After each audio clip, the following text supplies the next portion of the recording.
السلام عليكم ورحمة الله وبركاته. بسم الله الرحمن الرحيم. الحمد لله رب العالمين. نحمده ونستعينه ونؤمن به ونتوكل عليه ونعوذ بالله من شرور أنفسنا ومن سيئات أعمالنا. من يهده الله فلا مضل له ومن يضلل فلا هادي له. نشهد أن لا إله إلا الله وحده لا شريك له ونشهد أن سيدنا ونبينا ومولانا محمدا صلى الله عليه وسلم عبده ورسوله. اللهم صل وسلم وبارك على رسولك سيدنا ومولانا محمد وعلى آل وأصحاب سيدنا ومولانا محمد وعلى جميع الأنبياء والمرسلين وآلهم وصحبهم والتابعين لهم بإحسان إلى يوم الدين. أما بعد، فأعوذ بالله من الشيطان الرجيم. بسم الله الرحمن الرحيم. الذين آمنوا وتطمئن قلوبهم بذكر الله ألا بذكر الله تطمئن القلوب. الذين آمنوا وعملوا الصالحات طوبى لهم وحسن مآب. صدق الله العلي العظيم. صدق وصدق وبلغ رسوله النبي الكريم. ونحن على ما قال ربنا من الشاهدين الشاكرين. والحمد لله رب العالمين. أصلي صلاة تملأ الأرض والسماء على من له أعلى العلا متبوأ. أقيم مقاما لم يقم فيه مرسل وأمست له حجب الجلال توطأ. إلى العرش والكرسي أحمد قد دنا فنورهما من نوره يتلألأ.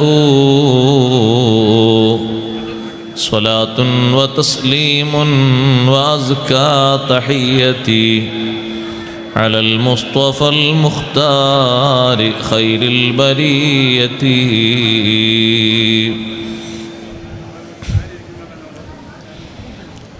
സമാദരണീയരായ സയ്യിദുമാർ, ഉസ്താദുമാർ, ഉലമാക്കൾ, മുതഅല്ലിംകൾ, മാന്യ സഹോദരങ്ങളെ, സുഹൃത്തുക്കളെ, അൽഹംദുലില്ലാഹ്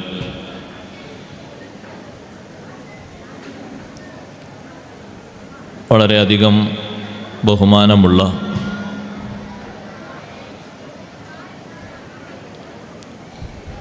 ദിക്റുകൾ ചൊല്ലി സമാപന ദുആഇന് വേണ്ടി കാത്തിരിക്കുകയാണോ നാം എല്ലാവരും?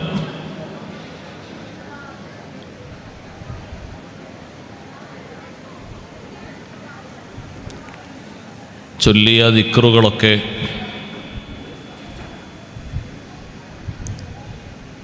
നമ്മുടെ അകവും പുറവും നന്നാക്കുന്ന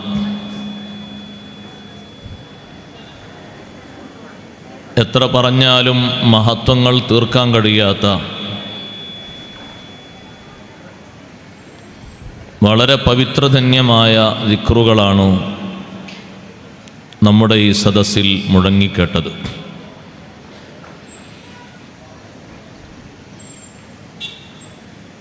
ദിക്റുകൾ ചൊല്ലുന്നത്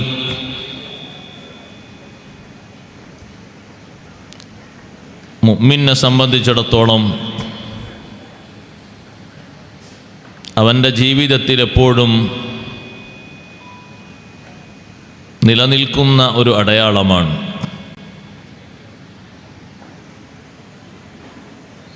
ഏറ്റവും പ്രധാനമായി എല്ലാ ദിക്റുകളുടെയും ആരാധനകളുടെയും ഫലം തൊട്ടറിയേണ്ടത്, അനുഭവിക്കേണ്ടത് നമ്മുടെ ഹൃദയങ്ങളാണ്, നമ്മുടെ ഖൽബിനാണ് സുഹൃതങ്ങളെ കൊണ്ട് മാറ്റം ലഭിക്കേണ്ടത്. പ്രധാനമായും മനസ്സിന് ലഭിക്കുന്ന മാറ്റമാണ് നന്മയിലേക്കുള്ള മുന്നൊരുക്കം കിട്ടുന്ന മനസ്സ്, അതിന് ദാഹിക്കുന്ന, വെമ്പൽ കൊള്ളുന്ന, അതിലേക്ക് ഉത്സാഹിക്കുന്ന മനസ്ഥിതി, അതൊക്കെയാണ് നമ്മുടെ ദിക്റിൻ്റെയും എല്ലാ ഇബാദത്തുകളുടെയും മർമ്മപ്രധാനമായ ലക്ഷ്യം. ഈമാനിൻ്റെ ഏറ്റവും പ്രധാനപ്പെട്ട കേന്ദ്രബിന്ദുവായ ഖൽബ് പരിശുദ്ധമായ ഈമാൻ കൊണ്ട് തിളങ്ങി നിൽക്കുന്ന അവസ്ഥയിലേക്ക് എത്തണമെങ്കിൽ ഷഹാദത്ത് കലിമയുടെ പ്രഖ്യാപനവും അംഗീകാരവും മാത്രം പോരാ. അതിലപ്പുറം അള്ളാഹുവിനെയും റസൂൽ സല്ലല്ലാഹു അലൈഹി വസല്ലമ തങ്ങളെയും അംഗീകരിക്കാനും അനുസരിക്കാനുമുള്ള തികഞ്ഞ ബോധവും ശ്രദ്ധയും ഉണ്ടായിത്തീരണം. ഷഹാദത്ത് കലിമ ചൊല്ലിയ ആളുകളെ കൂട്ടത്തിൽപ്പെട്ട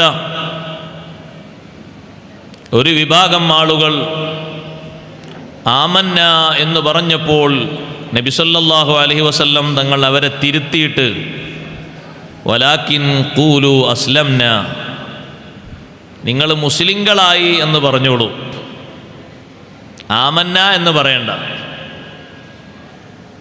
ഞങ്ങൾ മുഅ്മിനുകളായി, വിശ്വാസികളായി എന്ന് പറയണമെങ്കിൽ ഒരു പ്രഖ്യാപനം മാത്രം പോരാ.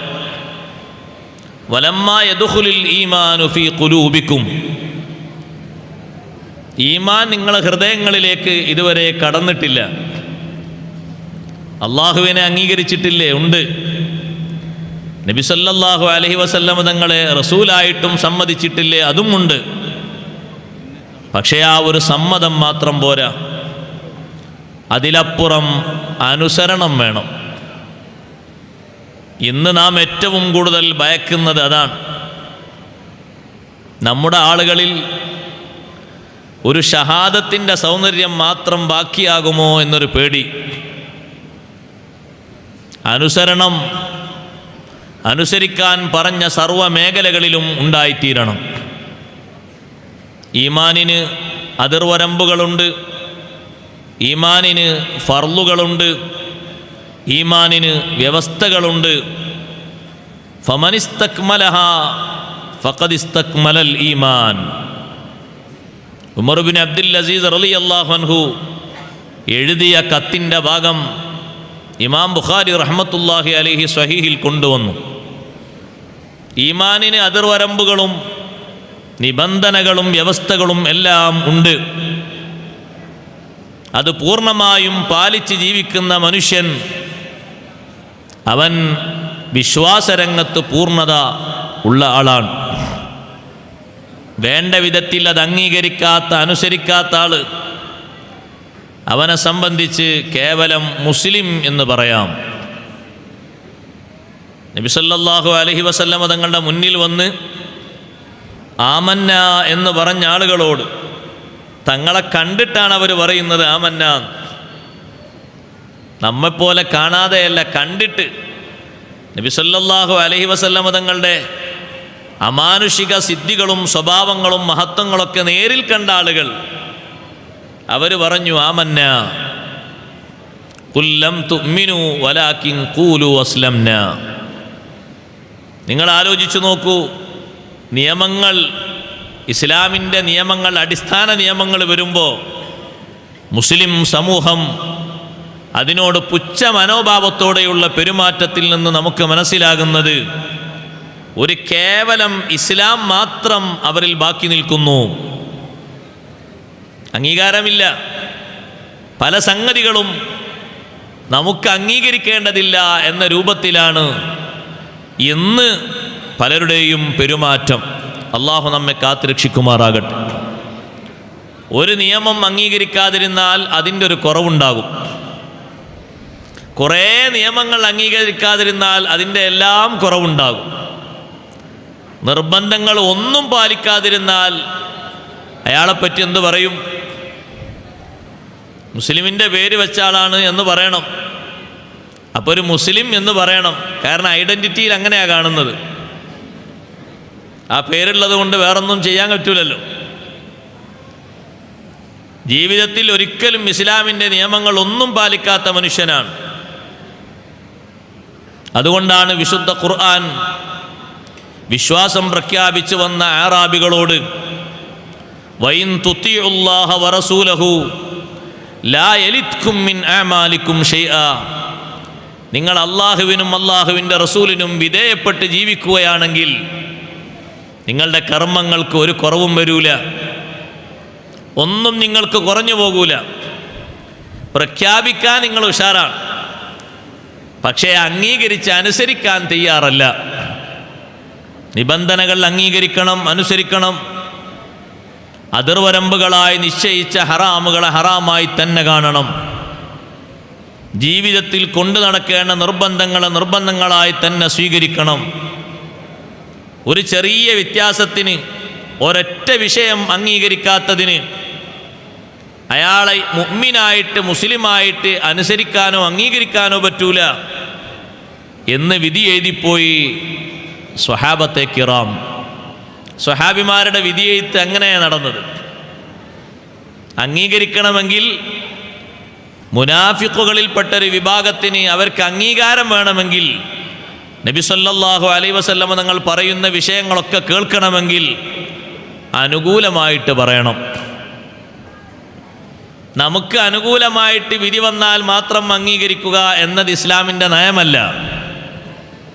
ഒരുപക്ഷെ നമ്മുടെ സ്വന്തത്തിലേക്ക് ചേർത്തി നോക്കുമ്പോൾ തീർത്തും അത് പ്രതികൂലമായിരിക്കും. പക്ഷേ ആ നിയമം അംഗീകരിക്കുന്നിടത്ത് അനുസരണത്തിൻ്റെ ഒരു സൗന്ദര്യം ഉണ്ട്. പ്രതിസന്ധിയുള്ള ഘട്ടങ്ങളിലും അനുസരിക്കണ്ടേ? അനുസരിക്കണം. നിങ്ങൾ നോക്കി, ഏറ്റവും പ്രതിസന്ധിയുള്ളൊരു ഘട്ടമായിരുന്നു. പക്ഷേ സ്വഹാബത്തും അംഗീകരിച്ചു, അനുസരിച്ചു പൂർണ്ണമായിട്ടും. യുദ്ധമുഖത്ത് വെച്ചുള്ള നിസ്കാരം, അപ്പുറത്ത് കാത്തു നിൽക്കുന്ന ശത്രുക്കൾ സായുധരായി, പൂർണ്ണമായും സായുധരായി വളരെ ആവേശത്തോടെ കാത്തു നിൽക്കുന്ന ശത്രുക്കളുടെ മുഖത്ത് വെച്ച് ഇപ്പുറത്ത് നിസ്കരിക്കാൻ, അതും ജമാഅത്തായി നിസ്കരിക്കാൻ അവർക്കതിൽ സന്ദേഹം വന്നില്ല. എല്ലാവരും ആ വിധി അനുസരിച്ച് അംഗീകരിച്ചു. അപ്പുറത്ത് അവർ നിൽക്കുന്നില്ലേ, നമ്മൾ നിസ്കരിക്കാണോ എന്ന് ആരും ചോദിച്ചില്ല. നബി സല്ലല്ലാഹു അലൈഹി വസല്ലമ തങ്ങളുടെ ജമാഅത്ത് ലഭിക്കാൻ വേണ്ടി കൂട്ടം കൂട്ടമായി 2ഉം 3ഉം വിഭാഗങ്ങളായി വന്ന് അനുസരിച്ച് അവർ നിസ്കരിച്ചു. ജമാഅത്ത് തന്നെ നിസ്കാരം പാലിച്ചുകൊണ്ട് അവർ നിസ്കരിച്ചു. എത്ര പേടിയുള്ള സന്ദർഭമാണ്! നമുക്ക് അനുകൂലമായി മാത്രം വന്നാൽ വിധി അംഗീകരിക്കുക അല്ലെങ്കിൽ തള്ളുക, അത് മുനാഫിഖീങ്ങളുടെ സ്വഭാവമാണ്.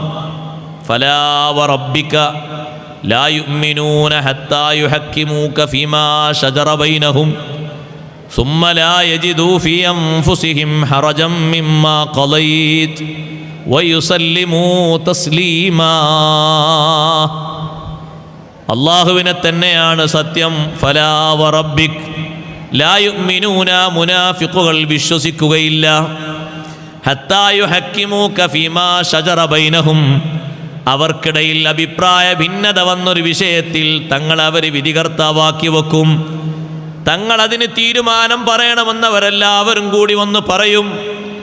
എന്താണ് തങ്ങൾ തീരുമാനം പറയുന്നത് എന്നവർ നോക്കും.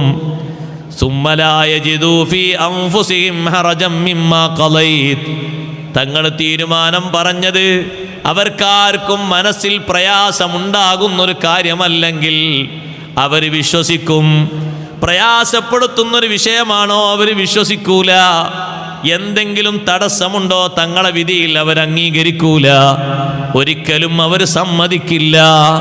അത് ഭൗതികപരമായിട്ടുള്ള ഒരു പ്രയാസം വന്നാൽ തന്നെ എനിക്ക് പ്രതികൂലമായിട്ടാണല്ലോ വിധി വന്നത്, അംഗീകരിക്കാൻ അവർക്ക് കഴിയില്ല.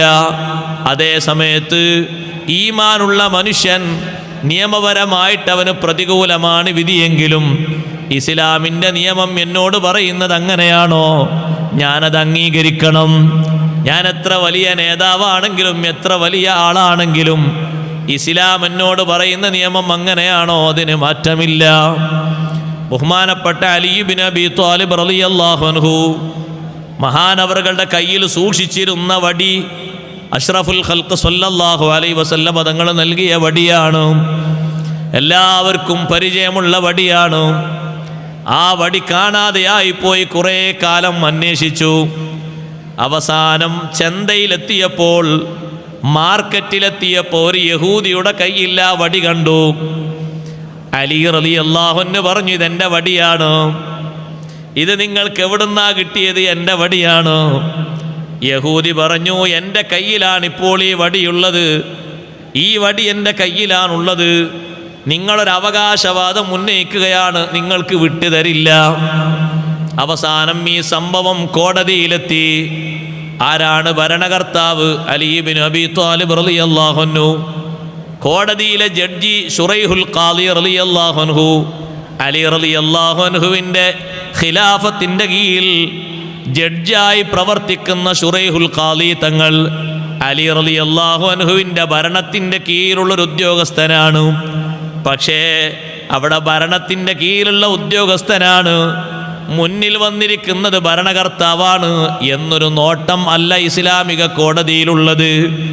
നിയമപരമായിട്ട് അള്ളാഹുവിൻ്റെ ദീനിൻ്റെ നിയമത്തിൽ തെളിവ് സഹിതം കാര്യങ്ങൾ ബോധ്യപ്പെടുന്നത് ആർക്കാണോ അവർക്ക് വിധിയെഴുത്ത് നടത്തും. അത് ഖലീഫക്ക് അനുകൂലമാണെങ്കിൽ അനുകൂലമായി വിധി എഴുതും, പ്രതികൂലമാണെങ്കിൽ പ്രതികൂലമായി വിധി എഴുതും.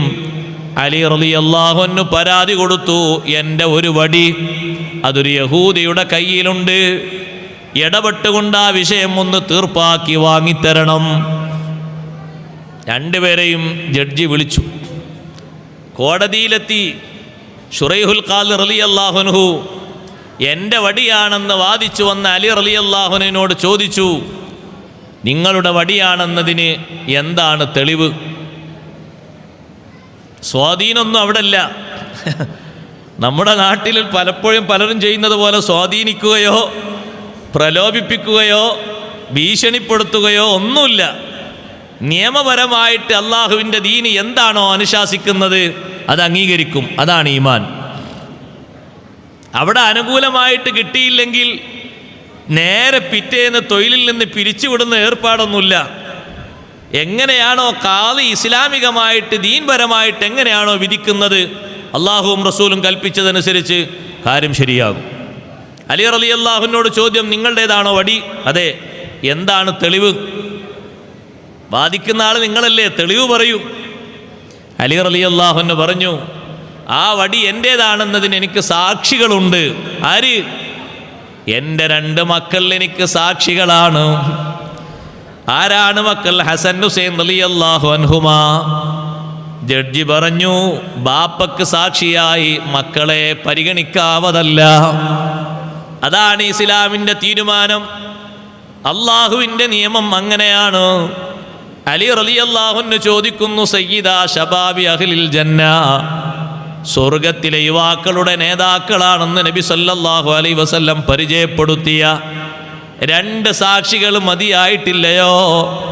ശുറൈഹുൽ ഖാദി റളിയല്ലാഹു അൻഹു പറഞ്ഞു, അവർ സ്വർഗത്തിലെ യുവാക്കളുടെ നേതാക്കളാണെന്ന് ഞാനും സമ്മതിച്ചു, അതിന് കുഴപ്പമൊന്നുമില്ല. അത് വലിയ മഹത്വം തന്നെയാണ്, ഞാൻ അംഗീകരിക്കുന്ന വിശ്വസിക്കുന്ന കാര്യം തന്നെയാണ്. പക്ഷേ ബാപ്പക്ക് സാക്ഷിയായിട്ട് മക്കളെ സ്വീകരിക്കൂല, വേറെ വല്ല സാക്ഷികളും ഉണ്ടെങ്കിൽ പറയാം. അലി റളിയല്ലാഹു അൻഹു പറഞ്ഞു, ഒരു സാക്ഷി കൂടി ഉണ്ട്, എൻ്റെ അടിമ സ്ത്രീയും കൂടി ഉണ്ട്. ജഡ്ജി ചോദിച്ചു, ഉടമസ്ഥൻ പറയുന്ന പാട്ടല്ലാതെ അടിമ പാടുമോ? ഉടമസ്ഥൻ എന്താണോ പറയുന്നത്, യജമാനൻ എന്താണോ കൽപ്പിക്കുന്നത്, അതേറ്റു പറയുന്ന ആളല്ലേ അടിമ. വേറെ ആരെങ്കിലും ഉണ്ടോ സാക്ഷിയായിട്ട്? വേറെ ആരുമില്ല. ഈ വടി നൽകിയതിന് സാക്ഷിയായി പറയണം. അലി റളിയല്ലാഹു അൻഹുവിനോട് ഇരിക്കാൻ പറഞ്ഞു, ഇരുന്നു. അവരുടെ ഒരു ഈമാനിൻ്റെ കാതലായ വശം.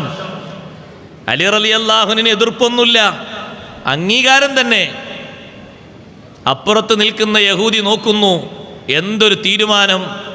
യഹൂദിയോട് അടുത്ത ചോദ്യം, നിങ്ങൾക്കെന്താ തെളിവ്? യഹൂദി പറഞ്ഞു, എനിക്കല്ലേ വലിയ തെളിവ്, ഇതിപ്പോൾ എൻ്റെ കയ്യിലല്ലേ ഉള്ളത്, കൈവശാവകാശം എന്നൊരു തെളിവ്. അതാണിപ്പോൾ എനിക്ക് പറയാനുള്ളത്. ഈ വസ്തു ഉള്ളത് എൻ്റെ കയ്യിലാണ്, അതിലപ്പുറം ഒരു തെളിവെന്താ വേണ്ടത്? ആ തെളിവിനെ പ്രാബല്യപ്പെടുത്തി ശുറൈഹുൽ ഖാദി വിധി എഴുതി, ആ വടി യഹൂദിയുടെ വടിയാണെന്ന് വിധിച്ചു. രണ്ടുപേരും പുറത്തിറങ്ങി, പരാതിയൊന്നുമില്ല. അലി റളിയല്ലാഹു അൻഹു തൻ്റെ കീഴിലുള്ള ഉദ്യോഗസ്ഥനായ ജഡ്ജിക്കെതിരെ തുറിച്ച നോട്ടൊന്നും നോക്കുന്നില്ല. നമ്മുടെ നാടുകളിൽ ഈമാൻ എന്ന് പറയുന്നത് ഇങ്ങനെ നിലനിൽക്കുന്ന ഒരു മറയായതുകൊണ്ട് സ്വാധീനങ്ങളും എതിർപ്പുകളും ഭീഷണികളും പ്രലോഭനങ്ങളും പ്രകോപനങ്ങളും ഒന്നൊന്നായി നടക്കും ഒരു വിധി അനുകൂലമായി കിട്ടാൻ. അങ്ങനെയാണ്, അത് ഈമാനിൻ്റെ ഒരു കുറവുകൊണ്ടാണ്. അലി റളിയല്ലാഹു അൻഹു ജോലിയിൽ നിന്ന് ശുറൈഹുൽ ഖാദി തങ്ങളെ പിരിച്ചുവിട്ടോ? ഇല്ല. ആ വിധി അംഗീകരിച്ച് മഹാനവറുകൾ പുറത്തിറങ്ങിയപ്പോൾ യഹൂദി പറഞ്ഞു, വല്ലാത്തൊരു വിധി തന്നെയാണ് ഇസ്ലാമിൻ്റെ വിധി. ഇത്രക്ക് വലിയ നീതിബോധമുള്ള മതമാണ് ഇസ്ലാമെന്ന് അറിയാൻ എനിക്ക് വൈകിപ്പോയി. ഇത്രമാത്രം വലിയ നീതിബോധമാണോ ഇസ്ലാമിനുള്ളത്? ഇസ്ലാമിൻ്റെ നീതിയുടെ സൗന്ദര്യം വല്ലാത്ത സൗന്ദര്യമാണ്. റബ്ബ് സുബ്ഹാനഹു വ തആല എല്ലാവരോടും കൽപ്പിക്കുന്നൊരു വിഷയം അല്ലേ നീതിപരമായി ജീവിക്കണമെന്നത്. നിങ്ങളുടെ മുന്നിൽ വരുന്നത് ശരിക്കും ശത്രുവാണെങ്കിലും അനീതിപരമായി അവനോട് പെരുമാറാൻ പാടില്ല. എതിർപ്പുള്ള ആളാണ്, വിദ്വേഷമുള്ള ആളാണെങ്കിലും വിധിക്കുന്നിടത്ത് നീതിപരമായിട്ട് തന്നെ വിധിക്കണം. വലാ യജ്രിമന്നകും ശനാനു ഖൗമിൻ അലാ അല്ലാ തഅദിലൂ ഇഅ്ദിലൂ ഹുവ അഖ്റബു ലിത്തഖ്വാ. ഏതെങ്കിലും ഒരു ടീമിനോടുള്ള എതിർപ്പ്, അനീതി പ്രവർത്തിക്കാൻ നിങ്ങളെ പ്രേരിപ്പിക്കരുത്, നിങ്ങൾക്കത് ധൈര്യം വരുത്തരുത്. എതിർപ്പ് ഒരിക്കലും അനീതിക്ക് ധൈര്യമാകരുത്. ഇഅ്ദിലൂ, നിങ്ങൾ നീതിയോടെ വർത്തിക്കണം. ഹുവ അഖ്റബു ലിത്തഖ്വാ, ആത്മവിശുദ്ധിയോട് ഏറ്റവും അടുത്തത് നീതിബോധമുള്ള ജീവിതമാണ്. നീതി കൽപ്പിക്കുന്നതും നീതിയോടെ വർത്തിക്കുന്നതുമാണ് ഏറ്റവും വലിയ തഖ്വ. യഹൂദി പറയുന്നു അലി റളിയല്ലാഹു അൻഹുവിനോട്, സത്യത്തിൽ ഈ വടി നിങ്ങളുടേതാണ്, നിങ്ങൾ സ്വീകരിച്ചോളൂ, ഇത് നിങ്ങളുടെ വടിയാണ്. എനിക്ക് കിട്ടണമെന്നൊരു നിലക്ക് ഒരു കൈവശാവകാശം എൻ്റെ കയ്യിലുള്ളത് കൊണ്ട് ഞാൻ അങ്ങനെ പറഞ്ഞതാണ്. ഈ വടി നിങ്ങളുടേത് തന്നെയാണ്. ഇത്രയും വലിയ നീതിബോധമുള്ള വിശുദ്ധ ഇസ്ലാമിനെ ഉൾക്കൊള്ളാനും അംഗീകരിക്കാനും എനിക്ക് നേരം വൈകിപ്പോയി. അഷ്ഹദു അല്ലാ ഇലാഹ ഇല്ലല്ലാഹ് വ അഷ്ഹദു അന്ന മുഹമ്മദർ റസൂലുള്ളാഹ്. ഷഹാദത്ത് കലിമ ഉച്ചരിക്കാൻ അലി റളിയല്ലാഹു അൻഹുവിൻ്റെ നീതിബോധവും ഈമാനും വലിയൊരു നിമിത്തമായി. അലി റളിയല്ലാഹു അൻഹു സഹോദരങ്ങളെ അവിടെ എതിർത്തിരുന്നെങ്കിൽ, എൻ്റെ കീഴിലുള്ള ജോലിക്കാരനല്ലേ എന്ന നിലക്ക് ഹൈജാക്ക് ചെയ്തിരുന്നുവെങ്കിൽ, ഈ മനുഷ്യൻ്റെ മനസ്സ് വിശുദ്ധ ഇസ്ലാമിലേക്ക് മന്ത്രിക്കുമോ? ഈ മനുഷ്യൻ്റെ മനസ്സിൽ വിശുദ്ധ ഇസ്ലാമിൻ്റെ പ്രകാശം കടന്നു വരുമോ? ഷഹാദത്ത് കലിമ ചൊല്ലിയപ്പോൾ അലി റളിയല്ലാഹു അൻഹു പറഞ്ഞു, ഈ ഒരു വടിയാണല്ലോ, ഈ വടിയുടെ മേലുള്ള വിധിയാണല്ലോ വിശുദ്ധ ഇസ്ലാമിലേക്ക് നിങ്ങൾക്ക് വഴി തെളിച്ചത്. അതുകൊണ്ട് ഈ വടി നിങ്ങൾ തന്നെ കയ്യിൽ വെച്ചോളൂ. വടി മാത്രം പോരാ, അവിടെ കെട്ടിയിരിക്കുന്നൊരു കുതിരയുണ്ട്. ആ കുതിരയും നിങ്ങൾക്കുള്ള സമ്മാനമാണ്. അതും നിങ്ങൾ എടുത്തു കൊണ്ടുപോയിക്കോളൂ. എൻ്റെ വടിയുടെ ഒരു വിഷയത്തിൽ അള്ളാഹു നിങ്ങൾക്ക് നേർമാർഗത്തിലേക്ക് വഴി കാണിച്ചു തന്നത് ഇന്നത്തെ എൻ്റെ ജീവിതത്തിൽ വലിയ സന്തോഷമാണ്. നീതിബോധത്തോടെ ജീവിക്കാൻ പഠിപ്പിച്ച വിശുദ്ധ ഇസ്ലാം നമ്മളോട് പറയുന്നത്, നമുക്ക് അനുകൂലമായിട്ട് വിധി വന്നാലും പ്രതികൂലമായിട്ട് വിധി വന്നാലും അംഗീകരിക്കാനുള്ള കഴിവ് വേണം. തെളിവ് നമ്മുടെ കയ്യിൽ പോരാ എന്ന നിലക്ക് പ്രതികൂലമായി വിധി വന്നു, അത് അംഗീകരിക്കുക തന്നെ, വേറെ മാർഗമില്ല. തെളിവുണ്ടോ നമ്മുടെ കയ്യിൽ അനുകൂലമായി വിധി വരും. പക്ഷേ ഈ തെളിവിൻ്റെ അടിസ്ഥാനത്തിൽ, ഈ വിധിയുടെ അടിസ്ഥാനത്തിൽ എന്ത് വിധി പുറപ്പെടുവിച്ചാലും അംഗീകരിക്കാൻ സന്നദ്ധരാണ് ഈമാനുള്ളവർ. അതേ സമയത്ത് വിശ്വാസരംഗത്ത് വൈകല്യമുള്ളവർ അംഗീകരിക്കുകയില്ല. അനുകൂലമായി വിധി വരണം എന്നാലേ അവർ സമ്മതിക്കൂ. അല്ലെങ്കിൽ ആ വിധിച്ചത് ശരിയല്ല എന്നവർ പറയും, ആ വിധി ശരിയല്ല എന്നവർ പുറപ്പെടുവിക്കും. അങ്ങനെയല്ലേ പലരുടെയും വാദമുണ്ടായിരുന്നത്. അഷ്റഫുൽ ഖൽഖ് റസൂലുള്ളാഹി സ്വല്ലല്ലാഹു അലൈഹി വസല്ലമ തങ്ങളോട് കെഞ്ചി കെഞ്ചി സമ്പത്തിന് വേണ്ടി ദുആ ചെയ്യാൻ വേണ്ടി പറഞ്ഞ സ്വഹാബി, നേരത്തെ സ്വഹാബിയായിരുന്ന വ്യക്തി സഅലബത്ത് ബിൻ ഹാത്തിബ് എന്ന് പറയുന്ന വ്യക്തി അള്ളാഹുവിൻ്റെ ഹബീബിനോട് സമ്പത്ത് കൂടുതലായി കിട്ടാൻ വേണ്ടി ദുആ ചെയ്യാൻ പറഞ്ഞു. ഞാൻ വളരെ പാവപ്പെട്ട ആളാണ്, എനിക്ക് സമ്പത്ത് വേണം, സമ്പത്തിന് വേണ്ടി ദുആ ചെയ്യണം. സമ്പത്ത് എല്ലാവർക്കും ഒരുപോലെ ഫിറ്റാകൂല. നബി സല്ലല്ലാഹു അലൈഹി വസല്ലം നിങ്ങൾ പറഞ്ഞു, ഉള്ള സമ്പത്ത് കൊണ്ട് നന്ദി ചെയ്ത് ജീവിക്കുന്നത് പടച്ച റബ്ബിനെ മറക്കുന്ന സമ്പത്തിനേക്കാളും നല്ലത് അതാണ്. ഖലീലുൻ തുഅദ്ദി ശുക്റഹു ഖൈറും മിനൽ കസീർ. നന്ദിബോധത്തോടെ ജീവിക്കുന്ന സമ്പത്ത് പാകത്തിനേ ഉള്ളൂ, അതിനനുസരിച്ച് ജീവിച്ചു മുന്നോട്ട് പോകുന്നുണ്ട്, ധാരാളമുണ്ട്. പക്ഷേ നന്ദിയും കടപ്പാടൊക്കെ മറന്ന് ജീവിക്കുന്നതിനേക്കാളും നല്ലത് ആ പാകത്തിനുള്ളതാണ്. അത് ഓർമ്മപ്പെടുത്തിയിട്ടും അദ്ദേഹം വിട്ടില്ല. വീണ്ടും ദുആ ചെയ്യാൻ തന്നെ പറഞ്ഞു. തങ്ങൾ ദുആ ചെയ്തു കൊടുത്തു, അള്ളാഹുവേ സമ്പത്ത് കൊടുക്കും. പിന്നാലെ നടന്ന ഒരാളെങ്ങനെ ദുആയിന് അപേക്ഷിക്കുമ്പോൾ അതിൻ്റെ വശങ്ങളൊക്കെ പറഞ്ഞു കൊടുത്തിട്ടും പിന്നെയും ആഗ്രഹം കൊണ്ട് വരുമ്പോൾ തങ്ങൾ ദുആ ചെയ്തു കൊടുത്തു, അള്ളാഹുവേ നീ അദ്ദേഹത്തിന് സമ്പത്ത് കൊടുക്കുകയും ദുആ ചെയ്തു കൊടുത്തു.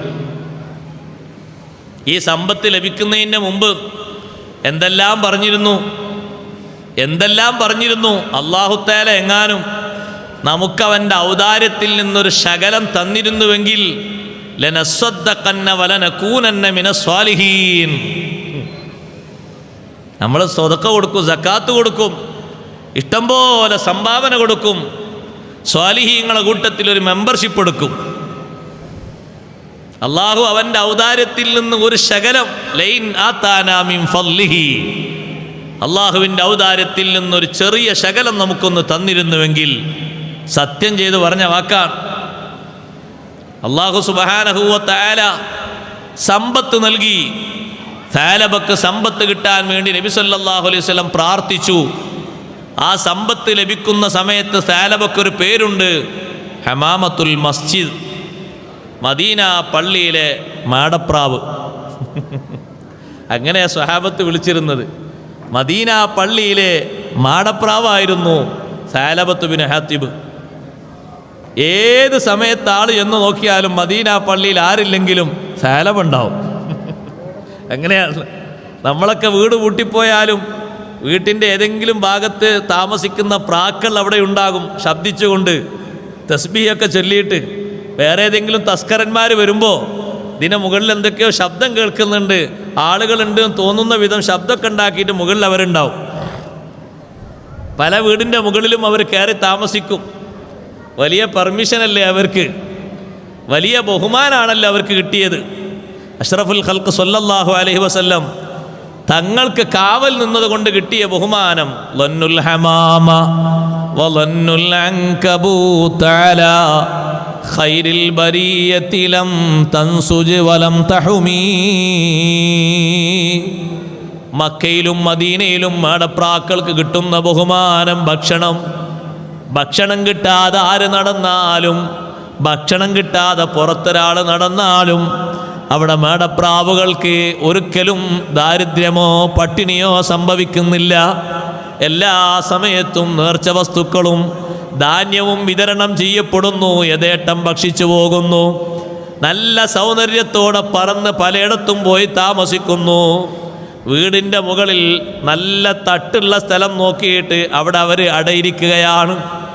എത്ര വീടുകളിലാണ്, എത്ര സ്റ്റേഷനുകളിലാണ് അവർക്ക് താമസിക്കാനുള്ള സൗകര്യം. ആ മേടപ്രാവ് എന്ന പേര് ലഭിച്ചിരുന്ന സഅലബ, നബി സല്ലല്ലാഹു അലൈഹി വസല്ലം തങ്ങളുടെ പ്രാർത്ഥന മൂലം സഅലബക്ക് ഒരു ആടിനെ സംഭാവനയായി കിട്ടി. ഒരൊറ്റ ആടിനെ സംഭാവനയായി കിട്ടി.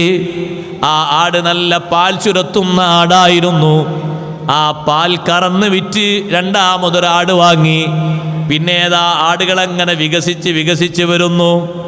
1-2 കൊല്ലമാകുമ്പോഴേക്ക് സഅലബയുടെ ആടുകളുടെ എണ്ണം കൂടി. ആടുകൾ പെരുകയും അല്ലാതെയും എണ്ണം വർദ്ധിച്ചു.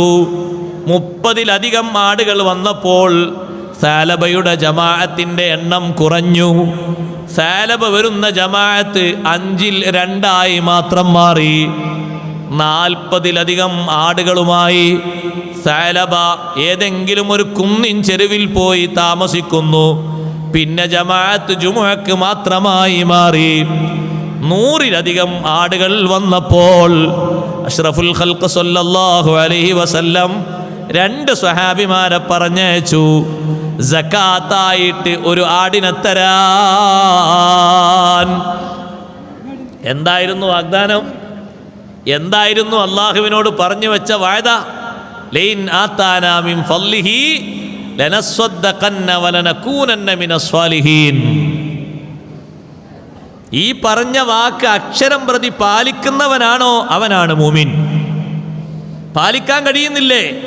മൂമിനല്ല, പേര് മാറി മുനാഫിഖ്. അവരടയാളാണ് എണ്ണിയത്. വമിൻഹും, മുനാഫിഖുകളുടെ കൂട്ടത്തിലുണ്ട് മൻ അഹദല്ലാഹ് ലഇൻ ആതാനാ മിൻ ഫളിഹി ലനസ്വദ്ദഖന്ന വലനകൂനന്ന മിനസ് സ്വാലിഹീൻ. ചിലരൊക്കെ പറയും അങ്ങനെ, കുറച്ചൊക്കെ സമ്പത്തുണ്ടായിരുന്നെങ്കിൽ അങ്ങനെ ചെയ്യായിരുന്നു, ഇങ്ങനെ ചെയ്യായിരുന്നു. അല്ലാഹുത്തആല ചെറുങ്ങനെ ഒന്ന് കൊടുത്തു നോക്കി സാമ്പിളിന്. അപ്പോഴേക്കാൾ പറ്റ മാറിപ്പോയി.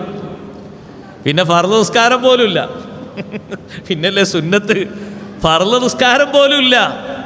അതിൽ കിടന്ന് മറിച്ച് അലച്ച കൊണ്ട് കിടന്ന് പിഴകി ഇഷ്ടം പോലെ ഇങ്ങോട്ട് പോരട്ടെ എന്ന് കരുതിയപ്പോൾ മൊത്തം മറന്നുപോയി. സമ്പത്തിൽ ബർക്കത്തുണ്ടാകണമെങ്കിൽ നബി സല്ലല്ലാഹു അലൈഹി വസല്ലം പറഞ്ഞ എന്താ? മൻ അഖദഹു ബിസഖാവതി നഫ്സിൻ ബൂരിക ലഹു ഫീഹി.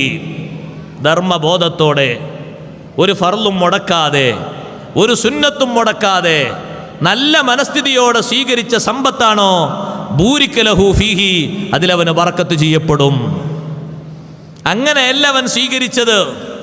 ധർമ്മചിന്തയോടെയും നല്ല ബോധത്തോടെയും ഇബാദത്തുകളെ നിഷ്ഠയോടെയുമല്ല, അല്ലാതെയാ സ്വീകരിച്ചത്. ലം യുബാറക് ലഹു ഫീഹി, അതിലവന് ബർക്കത്ത് ചെയ്യപ്പെടുകയില്ല. കാന കല്ലദീ യഅകുലു വലാ യശ്ബഅ. മഹാന്മാർ പറഞ്ഞത്, ഉദാഹരണം പറഞ്ഞപ്പോൾ ഈ ഹദീസ് വിശദീകരിച്ചപ്പോൾ പറഞ്ഞു, അവന് നായയുടെ വിശപ്പാണ്. ജുഉൽ കൽബ് എന്നാണ് അവനെ പറ്റി പറയാം. ഇഷ്ടംപോലെ സമ്പത്ത് കിട്ടിയിട്ടും അവിഹിത മാർഗത്തിലൂടെ സ്വീകരിച്ചിട്ടും തികയാതെ കിടന്ന് മെരുകുന്ന ആള് ഭക്ഷണം കഴിക്കുന്നുണ്ട്, വയറ് നിറയുന്നില്ല. അവനെപ്പറ്റി ജുഉൽ കൽബ്, നായൻ്റെ വിശപ്പ് എന്നാണ്. എത്ര തിന്നാലും വിശപ്പ് മാറാത്തൊരു ജീവിയാണ് നായ. തിന്നുന്നതിനനുസരിച്ച് വീണ്ടും വിശക്കും. എത്ര നിങ്ങൾ തിന്നാൻ കൊടുത്തു നോക്കൂ, കുറച്ചുകൂടി ടൈം കഴിഞ്ഞ് വീണ്ടും വിളിച്ചു നോക്കൂ, പിന്നെയും ഭക്ഷിക്കും. പിന്നെയും അരമണിക്കൂർ കഴിഞ്ഞ് പിന്നെയും കൊടുത്തു നോക്കൂ, പിന്നെയും ഭക്ഷിക്കും. നായൻ്റെ വിശപ്പ് അങ്ങനെയാണ്. കൂടുതൽ ഭക്ഷിക്കുന്നതിനനുസരിച്ച് വിശപ്പ് കൂടുക ചെയ്യുക. അതേ രൂപത്തിലാണ് അവിഹിത മാർഗത്തിലൂടെ ധർമ്മബോധമില്ലാതെ നിയമങ്ങൾ പാലിക്കാതെ സമ്പത്ത് സ്വരൂപിക്കുന്ന മനുഷ്യൻ. അള്ളാഹു കാത്തുരക്ഷിക്കട്ടെ. സഅലബയോട് ഒരാടിനെ ചോദിച്ചുകൊണ്ട് 2 സ്വഹാബിമാരെ പറഞ്ഞയച്ചു. 40 ആടല്ല ഉള്ളത്, 100 ആടുകളുണ്ട്. 100 ആണെങ്കിലും ഒരാട് മതി സക്കാത്ത്. 121 വരെ 1, 121 2. എത്രയാണ്? എത്ര ചെറുതാണ് അല്ലാഹു തആല ചോദിക്കുന്നത്. ഇത്രയും അധികം സമ്പത്ത് കൊടുത്തിട്ട് 100 ആടുകൾ തന്നില്ലേ? ആ 100ന്റെ 10 ചോദിച്ചോ? ഇല്ല. 20 ചോദിച്ചോ? ഇല്ല. 2.5% ചോദിച്ചോ? ഇല്ല. ഒരൊറ്റ ആട്. എത്ര എളുപ്പമാണ് ഈ നിയമം അംഗീകരിക്കാൻ. പക്ഷേ ഈമാനുള്ളവനെ കഴിയുള്ളൂ. 2.5% സക്കാത്ത് കൊടുക്കാനുള്ളവരുടെ കാര്യമില്ല. സമ്പത്തിന് ഈമാനുള്ളവനെ കൊടുക്കുള്ളൂ, അല്ലാത്തവൻ കൊടുക്കൂല. കൊടുക്കാത്തവരാരാന്നൊക്കെ വ്യക്തമായുള്ള കണക്ക് ഇന്ന് തിരിയില്ല, നാളെ തിരിയും. ഇന്നതറിയില്ല. ഇന്നൊക്കെ സമാൻ 2.5% 1,00,000 സക്കാത്ത് കൊടുക്കാൻ പറഞ്ഞിട്ടുള്ളൂ എന്ന് പറഞ്ഞത് കണക്ക് നോക്കി കൊടുക്കാത്ത ആൾ കൊടുക്കുന്ന ആൾ വേർതിരിച്ചറിയണമെങ്കിൽ ഇന്നത് പെട്ടെന്ന് തിരിയില്ല.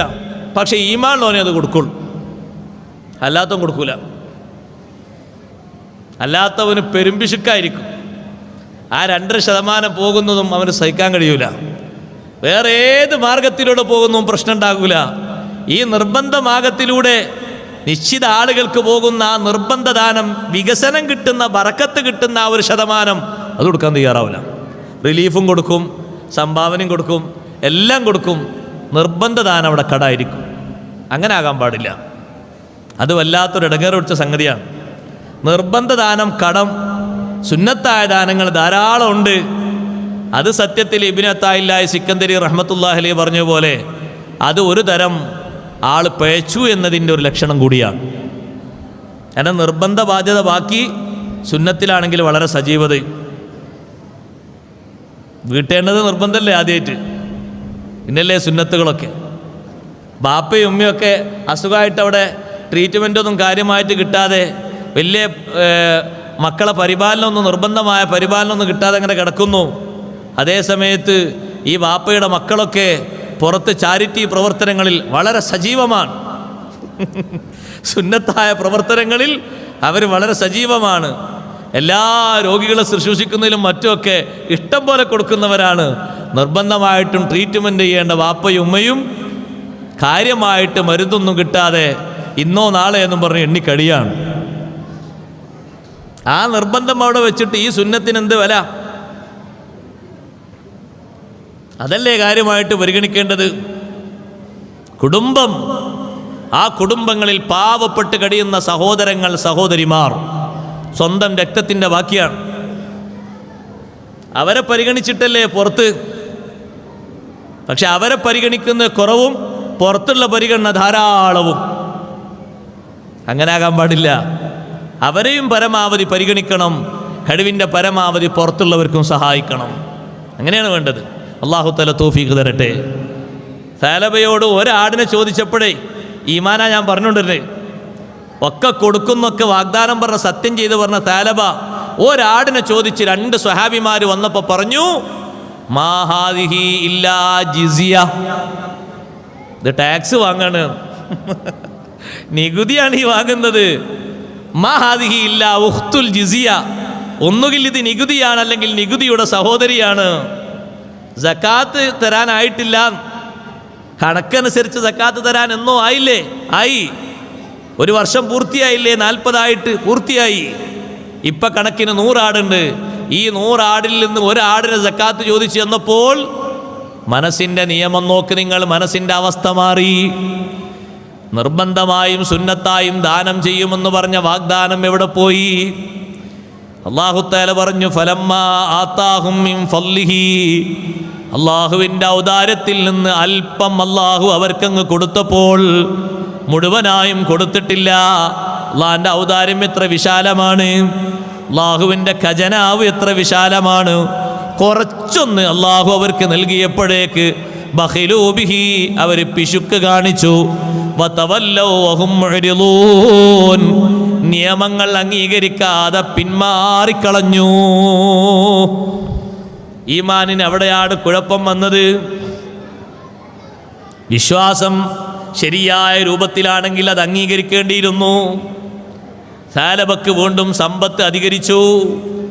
സമ്പത്ത് 200, 300, 400 ഒക്കെ ആടുകളായി വർദ്ധിച്ചു. നബി സല്ലല്ലാഹു അലൈഹി വസല്ലമ തങ്ങൾക്ക് സക്കാത്ത് കൊടുക്കാത്ത സാലബ കുറച്ചുകൂടി കഴിഞ്ഞപ്പോൾ ഇങ്ങനെ ആയത്തൊക്കെ ഇറങ്ങിയിട്ടുണ്ട് എന്ന് വിവരം കിട്ടിയപ്പോൾ ഖേദിച്ചു പോയി. സാലബ ആടുകളുമായിട്ട് നബി തങ്ങളെ ഹദറത്തിലേക്ക് വരുന്നു. സാലബയോട് തങ്ങൾ പറയുന്നു, നിങ്ങളെ സക്കാത്ത് സ്വീകരിക്കണ്ടാന്ന് അള്ളാഹു എന്നോട് പറഞ്ഞിട്ടുണ്ട്. കാരണം നിങ്ങൾ അള്ളാഹുവിനോട് പറഞ്ഞ വാഗ്ദാനം തെറ്റിച്ചു. സമ്പത്ത് തന്നാൽ കൊടുക്കുമെന്നൊരു വാഗ്ദാനം പറഞ്ഞില്ലേ, ലംഘിച്ചില്ലേ? ഈമാനിൽ നിന്ന് ബഹുദൂരം നിങ്ങൾ പിറകോട്ട് പോയി. അതുകൊണ്ട് നിങ്ങൾ ഈ കൊണ്ടുവന്ന സക്കാത്ത് സ്വീകരിക്കേണ്ടതില്ല എന്ന് അള്ളാഹു എന്നോട് കൽപ്പിച്ചിരിക്കുന്നു. നബി സല്ലല്ലാഹു അലൈഹി വസല്ലം സ്വീകരിക്കാത്ത സക്കാത്ത് അബൂബക്കർ റളിയല്ലാഹു അൻഹുവും സ്വീകരിച്ചില്ല, ഉമർ ഇബ്നുൽ ഖത്താബ് റളിയല്ലാഹു അൻഹുവും സ്വീകരിച്ചില്ല. സ്വഹാബിയായിട്ട് നല്ല സന്തോഷത്തോടെ ജീവിച്ച മനുഷ്യൻ അള്ളാഹുവിൻ്റെ നിയമത്തിന് ലംഘനം നടത്തിയപ്പോൾ നിഫാഖ് ബാധിച്ച് മരിച്ചു പോകേണ്ടി വന്നു. സഹോദരങ്ങളെ, നിയമങ്ങൾ അംഗീകരിക്കുന്നിടത്താണ് ഈമാനിൻ്റെ കാതലായ വശമുള്ളത്. നമ്മുടെ ഖൽബാണ് അതിന് തയ്യാറാകേണ്ടത്. അള്ളാഹുവിൻ്റെ നിയമമാണ്, എനിക്കത് കൈയൊഴിക്കാൻ പറ്റില്ല. നിങ്ങൾ കണ്ടില്ലേ, ഒരു വഴിക്ക് പോകുന്ന ആള് ട്രാഫിക് നിയമങ്ങളൊക്കെ എന്ത് ബഹുമാനത്തോടെയാ പാലിക്കുന്നത്? പാലിക്കണം. അതെന്തുകൊണ്ടാണ്?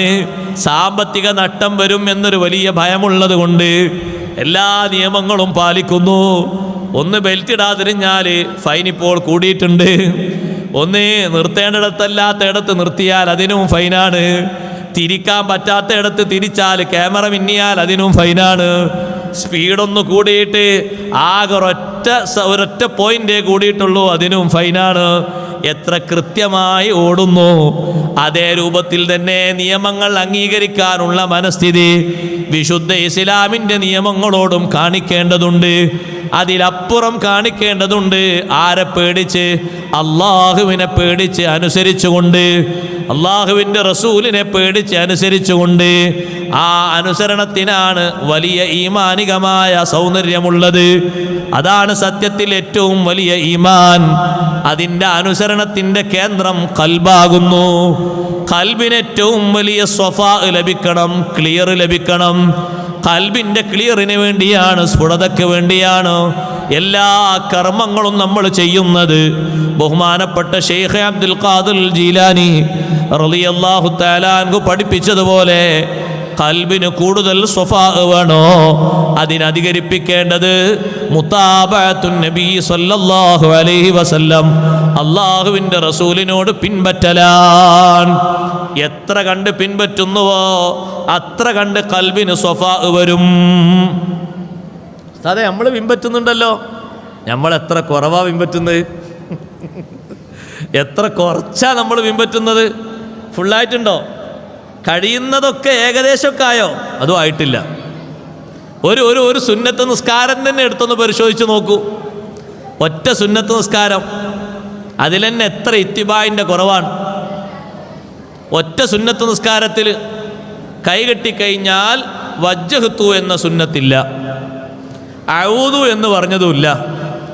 ബിസ്മി കൊണ്ട് ഒറ്റ തുടക്കം തുടങ്ങി വലല്ലാലീൻ എന്ന് പറഞ്ഞു കിട്ടിയാൽ ആമീൻ എന്നും പറഞ്ഞു ഒറ്റ റുക്കൂഴ്.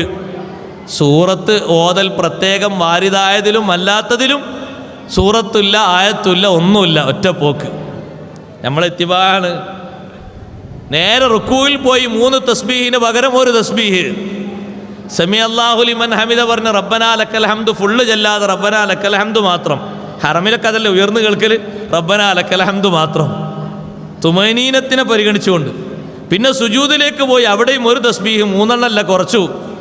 നേരെ ഇരുന്നു, ഒരു 3 വട്ടം റബ്ബി ഗഫിർലി ചൊല്ലി. ഫുള്ളായിട്ട് ചെല്ലാൻ നേരമില്ല, പിന്നെയും പോയി, പിന്നെയും ചൊല്ലി 1 തസ്ബീഹ്. പിന്നെ അടുത്ത റക്അത്തിലും ഇങ്ങനെ അത്തഹിയാത്തിൽ വന്നു, അഷ്ഹദു അന്ന മുഹമ്മദ് റസൂലുള്ളാഹ് അല്ലാഹുമ്മ സ്വല്ലി അലാ മുഹമ്മദ്, സലാം വീട്ടി. കുടുംബത്തിന് സ്വലാത്തില്ല. ശേഷമുണ്ടൊരു ദുആ, ഒഴിവാക്കാൻ പറ്റാത്ത ശ്രേഷ്ഠമായൊരു ദുആ, അതുമില്ല. എത്ര ഇത്തിബായിൻ്റെ കുറവാണ്! ഒന്ന് കൂട്ടി നോക്കൂ. ഈ ഇത്തിബായിൻ്റെ കട്ടിക്കും കനത്തിനും അനുസരിച്ച് ഖൽബിൻ്റെ സ്വഫാ അങ്ങനെ കൂടിക്കിട്ടും. ഖൽബിന് എത്ര സ്ഫുടതയുണ്ടോ അതിനനുസരിച്ച് അള്ളാഹുവിൻ്റെ നോട്ടമുണ്ട്. ബിഖദരി തസ്ഫിയത്തിൽ ലിൽ ഖൽബി ഖാലിഖുഹു ഫീഹി തജല്ലാ സ്വഫാ അൽ ഖൽബി ഫൽതസിമി. ഖൽബിൻ്റെ സ്ഫുടതയുടെ കണക്കനുസരിച്ച് റബ്ബ് സുബ്ഹാനഹു വ തആലയുടെ നോട്ടം ഉണ്ട്. ഖാലിഖായ റബ്ബിൻ്റെ നോട്ടം, യജമാനനായ ഖൽബിനെ പടച്ച് സംവിധാനിച്ച റബ്ബിൻ്റെ നോട്ടം ഖൽബിൻ്റെ തസ്ഫിയത്തനുസരിച്ച് കൂടിക്കിട്ടും. അതുകൊണ്ട് ഖൽബിൻ്റെ സ്വഫാ നീ നിർബന്ധമാക്കണം. ഖൽബിൻ്റെ സ്വഫാ വേണമോ, സ്ഫുടത വേണമോ? ഷെയ്ഖ് ജീലാനി റളിയല്ലാഹു അൻഹു പഠിപ്പിക്കുന്നു, അതിലേറ്റവും പ്രധാനമായും ശ്രദ്ധിക്കേണ്ടത് മുതാബഅത്തുൻ നബി സല്ലല്ലാഹു അലൈഹി വസല്ലം, നബി സല്ലല്ലാഹു അലൈഹി വസല്ലം തങ്ങളോട് പിൻപറ്റുക. ആ പിൻപറ്റുന്നത് കഴിവിൻ്റെ പരമാവധി ഏതെല്ലാം തലങ്ങളിൽ കഴിയുമോ അത് അക്ഷരം പ്രതി പിൻപറ്റാൻ വേണ്ടി പരിശ്രമിക്കുക. ഒരു സമയം പോലും ആ ഇത്തിബായിൽ നിന്ന് മാറാതെ ജീവിക്കുക. ഷെയ്ഖ് ജീലാനി റളിയല്ലാഹു അൻഹുവിൻ്റെ ഇത്തിബാ അങ്ങനെയാണ് അല്ലേ? നമ്മളെ അവസ്ഥ ഒന്ന് ആലോചിച്ച് നോക്കി നിങ്ങൾ. നമ്മളെ നാട്ടിലെ പൊതുവെയുള്ള അവസ്ഥ, ഒരു ഭാര്യയും ഭർത്താവും ബന്ധപ്പെട്ട് കഴിഞ്ഞു, ബന്ധപ്പെട്ട് ജനാപത്തിലായിട്ട് രണ്ടാളും ഉറങ്ങാണ്.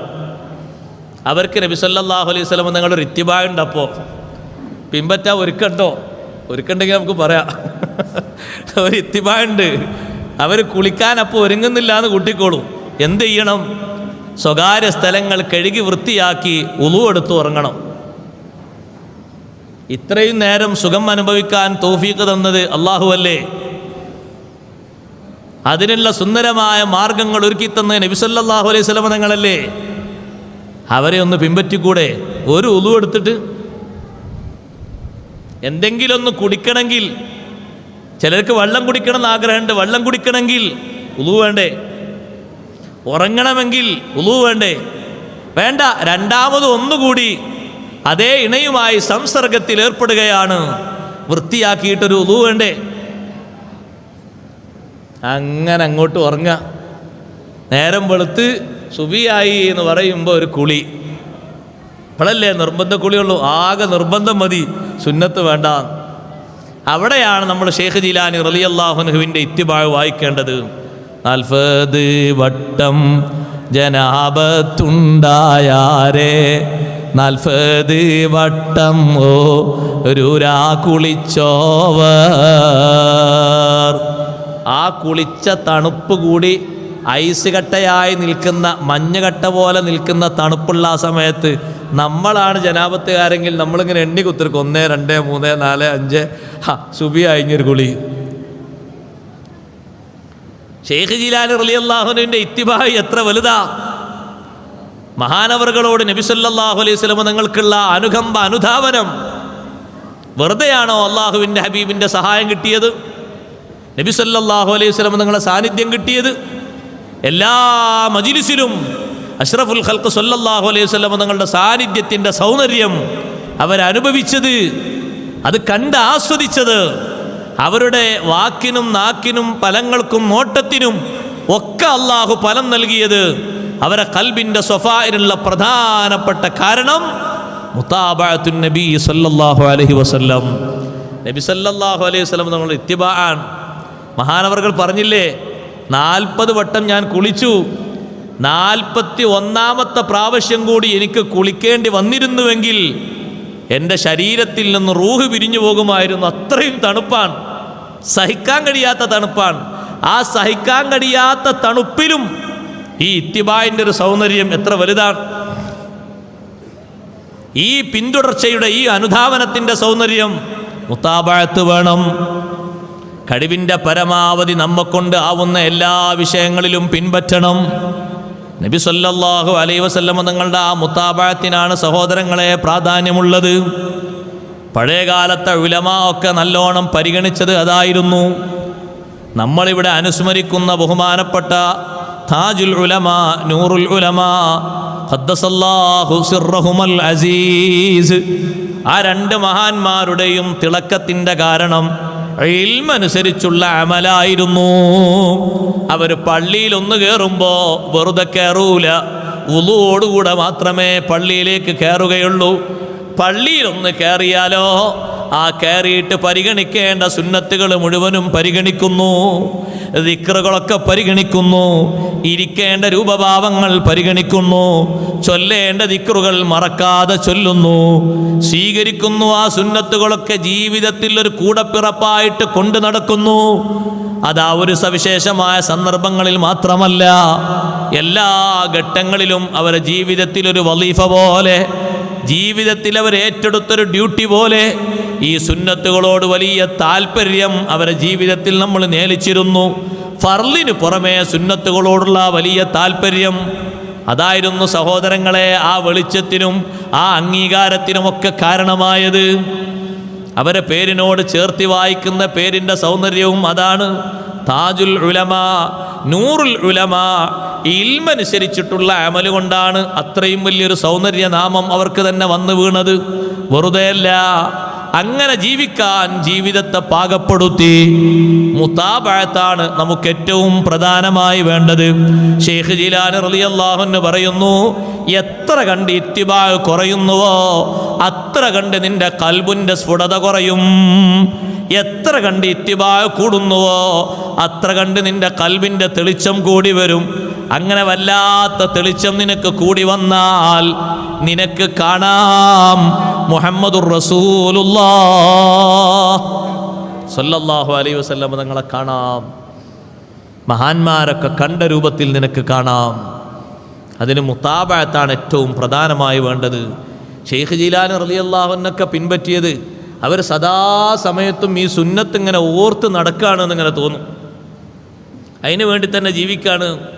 അല്ലെങ്കിൽ നിങ്ങൾ നോക്ക്, അവരുടെ ഷെയ്ഖായ ബഹുമാനപ്പെട്ട ഹമ്മാദ് ബിൻ മുസ്ലിം റളിയല്ലാഹു അൻഹു ഷെയ്ഖ് ജീലാനി റളിയല്ലാഹു അൻഹു ഒന്ന് തമാശക്ക് ഒന്നിങ്ങനെ പിടിച്ചുയർത്തിയിട്ട് ഒന്നിങ്ങനെ പൊക്കിയിട്ട് ഒരു പുഴയിലേക്ക് ഇങ്ങനെ ഇട്ടപ്പോൾ അതും ഒരു സുന്നത്താക്കി മാറ്റിയില്ലേ. അതിങ്ങി വെറുതാകണ്ടെന്ന് കരുതി ഒരു വെള്ളിയാഴ്ച അല്ലേ ബിസ്മില്ലാഹിർ റഹ്മാനിർ റഹീം നവൈതു ഗുസ്ലൽ ജുമുഅ, അതും അങ്ങനെ കണ്ടോ, ഒന്ന് വീഴാൻ പോകുന്നത് പോലും ഒരു ഇബാദത്താക്കി മാറ്റുകയാണ്, ഒരു മുതാബഅത്താക്കി മാറ്റുകയാണ്. ഉസ്താദ് വെറുതെ ഒന്ന് വലത്തെ കൈ കൊണ്ടൊന്ന് പിടിച്ചിട്ട് താഴോട്ട് ഇങ്ങനെ ഇട്ടതാണ്. ഉസ്താദിനോടൊരു ദേഷ്യമില്ല. ഉസ്താദ് സഹായിച്ചു, ഈ സുന്നത്ത് നേരത്തെ ചെയ്യാൻ സഹായിച്ചു. വെള്ളിയാഴ്ച ഒരു കുളി നേരത്തെ തന്നെ കുളിച്ചാൽ അത്രയും വലിയ മഹത്തല്ലേ. അപ്പോൾ സുബഹി നിസ്കാരം കഴിഞ്ഞ ഉടനെ തന്നെ കുളി ഫജ്ർ മുതൽ തുടങ്ങല്ലേ.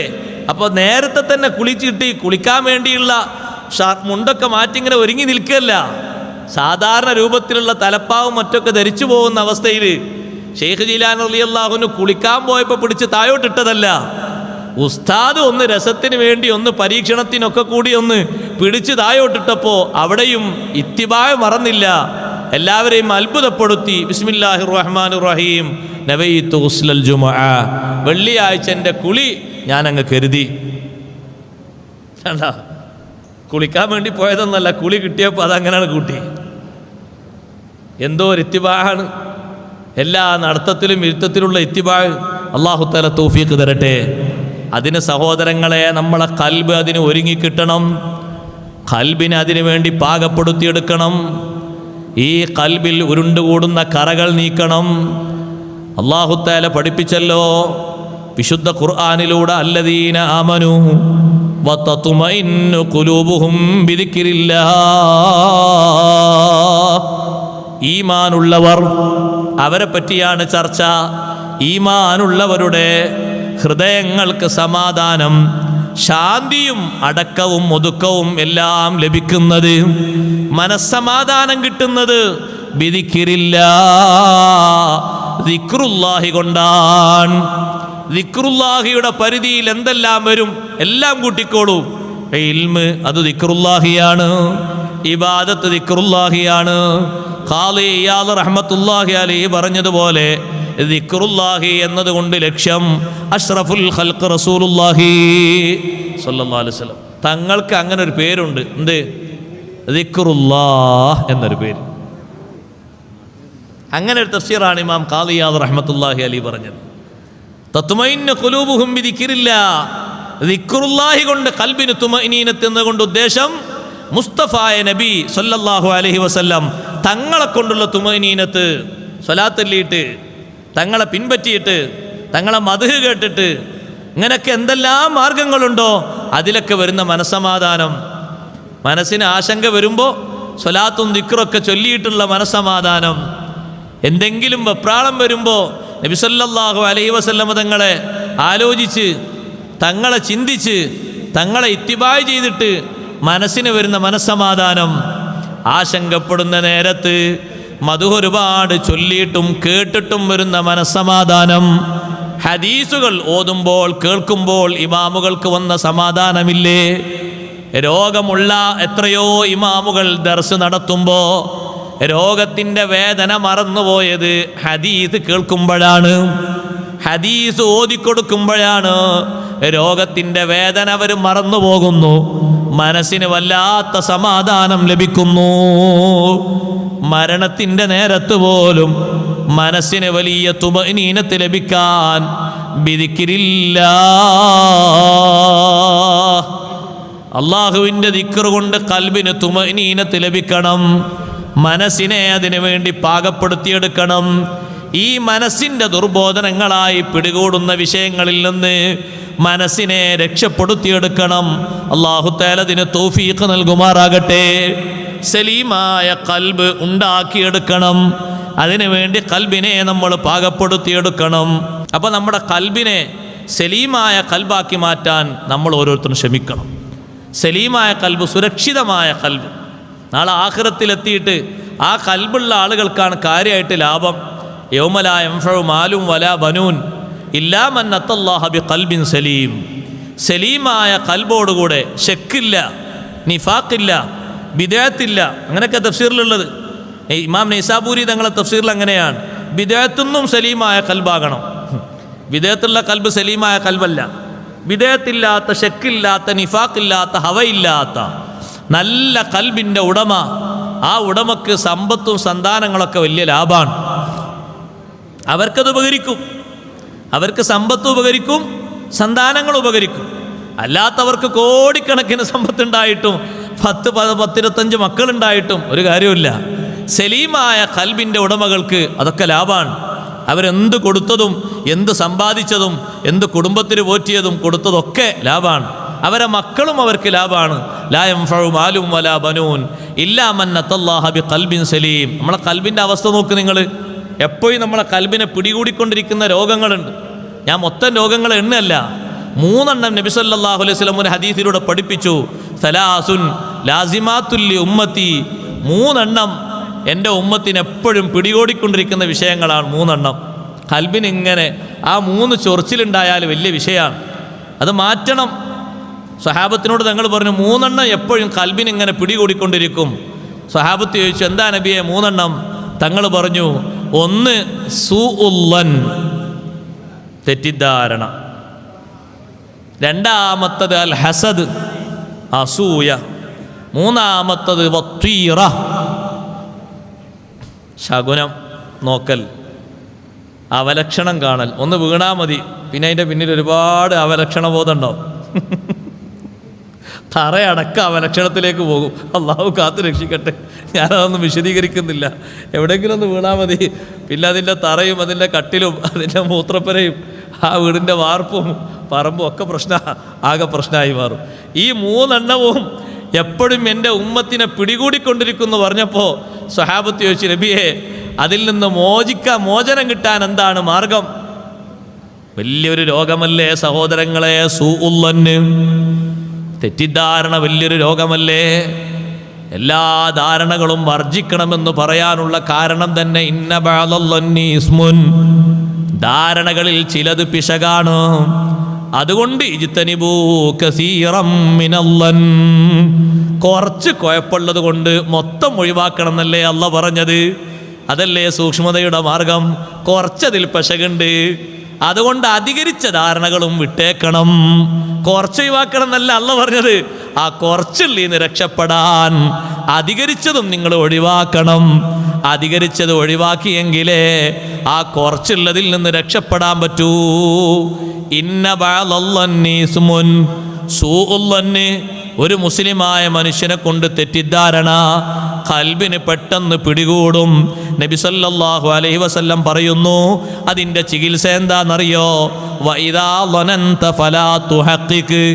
എന്തെങ്കിലും ഒരു ധാരണ നിന്റെ മനസ്സിൽ വന്നാൽ നീ അത് അന്വേഷിക്കാതെ ഉറപ്പിക്കരുത്. പിന്നല്ലേ മറ്റുള്ളവരോട് പറയൽ, ഒരു ധാരണ നിന്റെ മനസ്സിൽ വന്നൊരു ധാരണ, അത് ശരിക്ക് കൃത്യമായിട്ട് അന്വേഷിച്ച് റെഡിയായിട്ട് അല്ലെങ്കിൽ വിട്ടേക്കണം. അല്ലാതെ നീ പറയരുത്, മനസ്സുകൊണ്ട് തന്നെ ഉറപ്പിക്കരുത്. ഉറപ്പിച്ചാൽ പോയി, മനസ്സിന് കേടായിപ്പോയി. ഒരാളെ ഏതെങ്കിലും ഒരു രൂപത്തിൽ ഏതെങ്കിലും ഒരു ഭാവത്തിലോ കണ്ടാൽ തന്നെ ധാരണയായിപ്പോയി. ഒരാളെ നമ്മളിങ്ങനെ ഒരു സ്ഥലത്ത് ഇരിക്കുന്നത് കാണുന്നു, അയാളെ നേരെ അപ്പുറത്ത് ഒരു പെണ്ണും ഇരിക്കുന്നത് കാണുന്നു. ആ പെണ്ണ് കുറച്ച് അപ്പുറത്താണ് ഇരിക്കുന്നത്, ഇയാൾ കുറച്ച് ഇപ്പുറത്ത്. ആ പെണ്ണ് ഇയാളോട് എന്തോന്ന് ചോദിച്ചു, എന്തോ ഒരു സംശയം ചോദിച്ചതാണ്. രണ്ടുപേരും യാത്രക്കാരാണ്.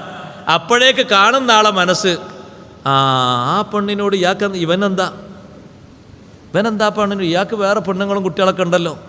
ഓഹോ, തുടങ്ങി. നിനക്ക് വല്ല സംശയം ഉണ്ടെങ്കിൽ അവിടെ അടുത്ത് പോയിരുന്നിട്ട് സലാം പറഞ്ഞിട്ട്, സുഖം തന്നെയല്ലേ? ഈ ഇരിക്കുന്ന ആരാ? അതൊരു യാത്രക്കാരിയാണ്. എന്നോട് എപ്പോഴാണ് ട്രെയിൻ എന്ന് ചോദിച്ചാൽ ഞാൻ അതിൻ്റെ ടൈം നോക്കി പറഞ്ഞു കൊടുത്താണ്. അങ്ങനെ, എന്നാ ശരി, അസ്സലാമു അലൈക്കും. നീ അത് തിരുത്തിയില്ലേ? നിന്റെ മനസ്സിലത് ചോദിച്ചിട്ട് നീ ക്ലിയർ ആക്കിയില്ലെങ്കിൽ ആ ഒരു കറ അതങ്ങനെ വികസിക്കും. അങ്ങനെ പിന്നെ നീ വേറൊരു പെണ്ണിനെ ഇവൻ്റെ കൂടെ കാണുമ്പോൾ നീ പിന്നെയും നിന്റെ മനസ്സിൽ ശൈത്താൻ തോന്നിപ്പിക്കും, ഇവന് ഇതന്നെ പണി. എല്ലാ പെണ്ണുങ്ങളുമായിട്ട് ഇവർ സംഭാഷണവും കുശലാന്വേഷണവും ഇതന്നെയാണ് ഇവൻ്റെ പണി. അങ്ങനെ നിന്റെ മനസ്സിൽ പിന്നെ അത് രോഗമായി മാറി. അള്ളാഹു കാത്ത് രക്ഷിക്കട്ടെ. ധാരണ പിശകുകൾ ഉറപ്പിക്കാതെ, ശരിക്കതിനെപ്പറ്റിയുള്ള വിവരം അറിയാതെ നീ മനസ്സിൽ ഉറപ്പിക്കരുത്. അത് അപകടമായിപ്പോകും. ഒരൊറ്റ ധാരണ പിശകിൻ്റെ പേരിലാണ് പരിശുദ്ധ ഖുർആൻ 18 ആയത്തുകൾ അല്ലാഹു തആല ഖുർആൻ ഇറക്കിയത്. ഒരൊറ്റ ധാരണ പിശകിൻ്റെ പേരിൽ. ബഹുമാനപ്പെട്ട ബീവി ആയിഷ റളിയല്ലാഹു അൻഹയുടെ പേരിലുണ്ടായ ഒരൊറ്റ സൂഉല്ലന്നിൻ്റെ പേരിലാണ് അല്ലാഹു ഖുർആനിൽ 18 ആയത്തുകൾ ഇറക്കിയത്. ആ വിഷയത്തിൻ്റെ ഗൗരവം എത്ര വലുതാണ്. അതുകൊണ്ടാണ് സൂഉല്ലന്ന് സൂക്ഷിക്കണം. തെറ്റിദ്ധാരണ വേണ്ട, നല്ല ധാരണകൾ വെക്കുക. രണ്ടാമതായി പറഞ്ഞില്ലേ, ഹസദ്. വല്ലാത്തൊരു രോഗമല്ലേ സഹോദരങ്ങളെ. എന്നും ലോകത്ത് കൊലപാതകങ്ങൾക്ക് പ്രധാനപ്പെട്ടൊരു ഹേതു ഹസദാണ്.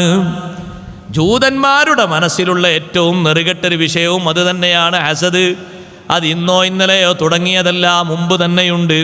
അഷ്റഫുൽ ഖൽഖ് മുഹമ്മദുർ റസൂലുള്ളാഹി സ്വല്ലല്ലാഹു അലൈഹി വസല്ലമ തങ്ങളെ കുട്ടിക്കാലത്ത് മദീനത്ത് വെച്ച് കണ്ടപ്പോൾ അന്ന് ജൂതന്മാരുടെ ചർച്ച ഉമ്മു ഐമൻ ബീവി റളിയല്ലാഹു അൻഹയല്ലേ കേട്ടത്. 2 ജൂതന്മാർ തമ്മിൽ ചർച്ച ചെയ്യാണ്. കണ്ടില്ല ആ കുട്ടിയാണ് അവസാനത്തെ നബി എന്ന് നമ്മളൊക്കെ തൗറയിലും മറ്റുമൊക്കെ വായിച്ച് കേട്ട് പുരോഹിതന്മാർ പഠിപ്പിച്ചെന്ന കുട്ടി. കാരണം ആ കുട്ടിയുടെ ശരീരം കണ്ടില്ലേ? ആ കുട്ടിക്ക് വെയിൽ കൊള്ളില്ലല്ലോ, നല്ല തണലല്ലേ. നമ്മളൊക്കെ വെയിൽ കൊള്ളുന്നുണ്ട്, ആ കുട്ടിക്ക് വെയിൽ കൊള്ളുന്നില്ലല്ലോ. ഇത് കണ്ട് അടയാളങ്ങളിലൂടെ മനസ്സിലാക്കിയിട്ട് ഇവരെ ചർച്ച, നമ്മൾ ആ കുട്ടിയെ പൊക്കിയെടുത്തിട്ട് അങ്ങോട്ട് ശരിയാക്കിയാലോ. ഉമ്മു ഐമൻ ബീവി റളിയല്ലാഹു അൻഹ വേഗം പോയിട്ട് ആമിന ബീവി റളിയല്ലാഹു അൻഹയോട് പറഞ്ഞു, ഇപ്പം പോകണം ഇവിടുന്ന് പോകണം, തിരിച്ചു പോകണം നമ്മൾ. ആ തിരിച്ചുള്ള വരവിലാണ് ബഹുമാനപ്പെട്ട ആമിന ബീവി റളിയല്ലാഹു അൻഹയുടെ വഫാത്ത് നടക്കുന്നത്. ഉമ്മു ഐമൻ ബീവി റളിയല്ലാഹു അൻഹ കേട്ട ഉടനെ തന്നെ തിരിച്ചു പോകാൻ വേണ്ടി പറഞ്ഞു.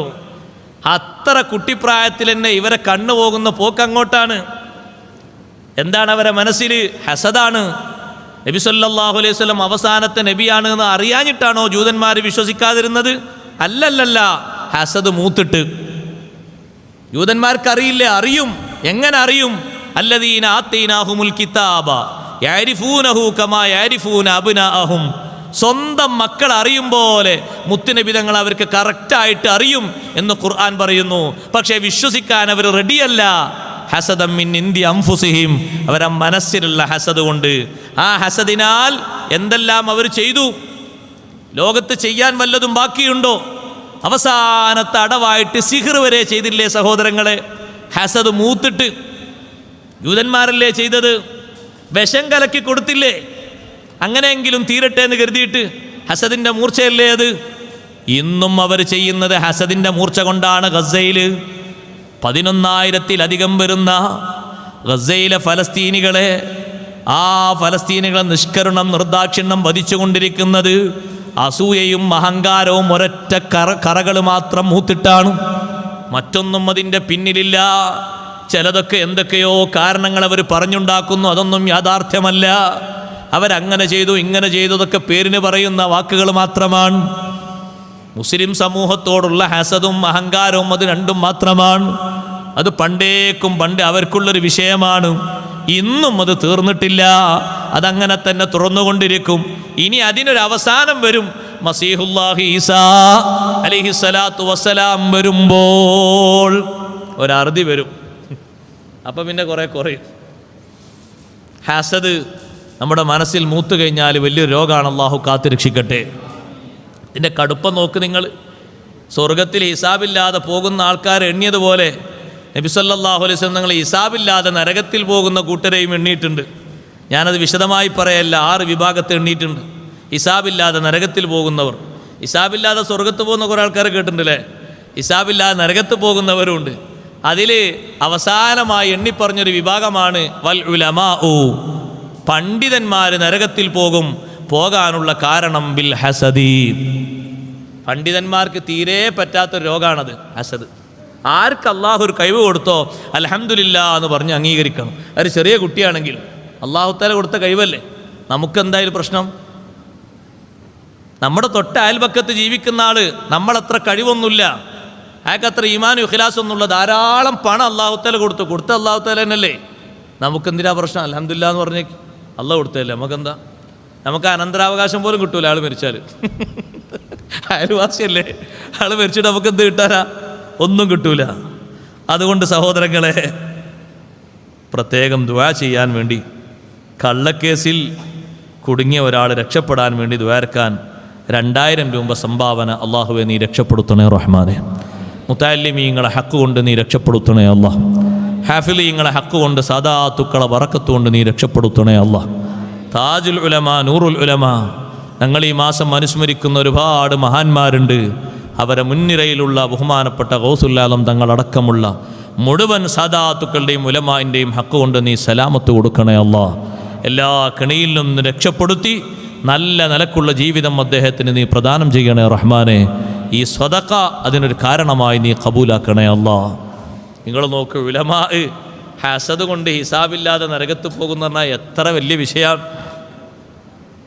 ഷാഫി ഇമാം റളിയല്ലാഹു അൻഹുവിനോട് ഹസദ് കൂടിയിട്ട്, ഹസദിൻ്റെ മൂർച്ച കൂടിയിട്ട് അന്നത്തെ കാലത്തൊരു പണ്ഡിതൻ ദുആ ചെയ്തില്ലേ സഹോദരങ്ങളെ, ഷാഫി ഇമാം തങ്ങളെ നീ പെട്ടെന്ന് മരിപ്പിക്കണേ അല്ലാ, അല്ലെങ്കിൽ മാലിക് ഇമാമിൻ്റെ ഇൽമൊക്കെ പോയി പോകും. എങ്ങനെയുണ്ട് ദുആ? ഒരു മജ്ലിസിന് ദ്വാരക്ക, ആളുകളെ മുന്നിലിരുത്തിയിട്ട് ദ്വാരക്കാണ് ഒരു പണ്ഡിതൻ. ഷാഫി ഇമാം തങ്ങളെ നീ പെട്ടെന്ന് മരിപ്പിക്കണം, അല്ലെങ്കിൽ മാലിക് ഇമാമിൻ്റെ ഇൽമൊക്കെ പോയി പോകും. ഈ ഇൽമ പോകുന്ന വിഷയമല്ല. വളരെ ആ പണ്ഡിതനേക്കാളും പ്രായം കുറവുള്ള ഷാഫി ഇമാം തങ്ങളെ വീട്ടിൻ്റെ മുന്നിലേക്ക് 150ഉം 250ഉം വാഹനങ്ങളിൽ പഠിതാക്കൾ ലോകത്തിൻ്റെ വിവിധ ഭാഗങ്ങളിൽ നിന്ന് ഇൽമു സ്വീകരിക്കാൻ വരുന്നത് കണ്ടിട്ടുള്ള കണ്ണുകടിയാണ്.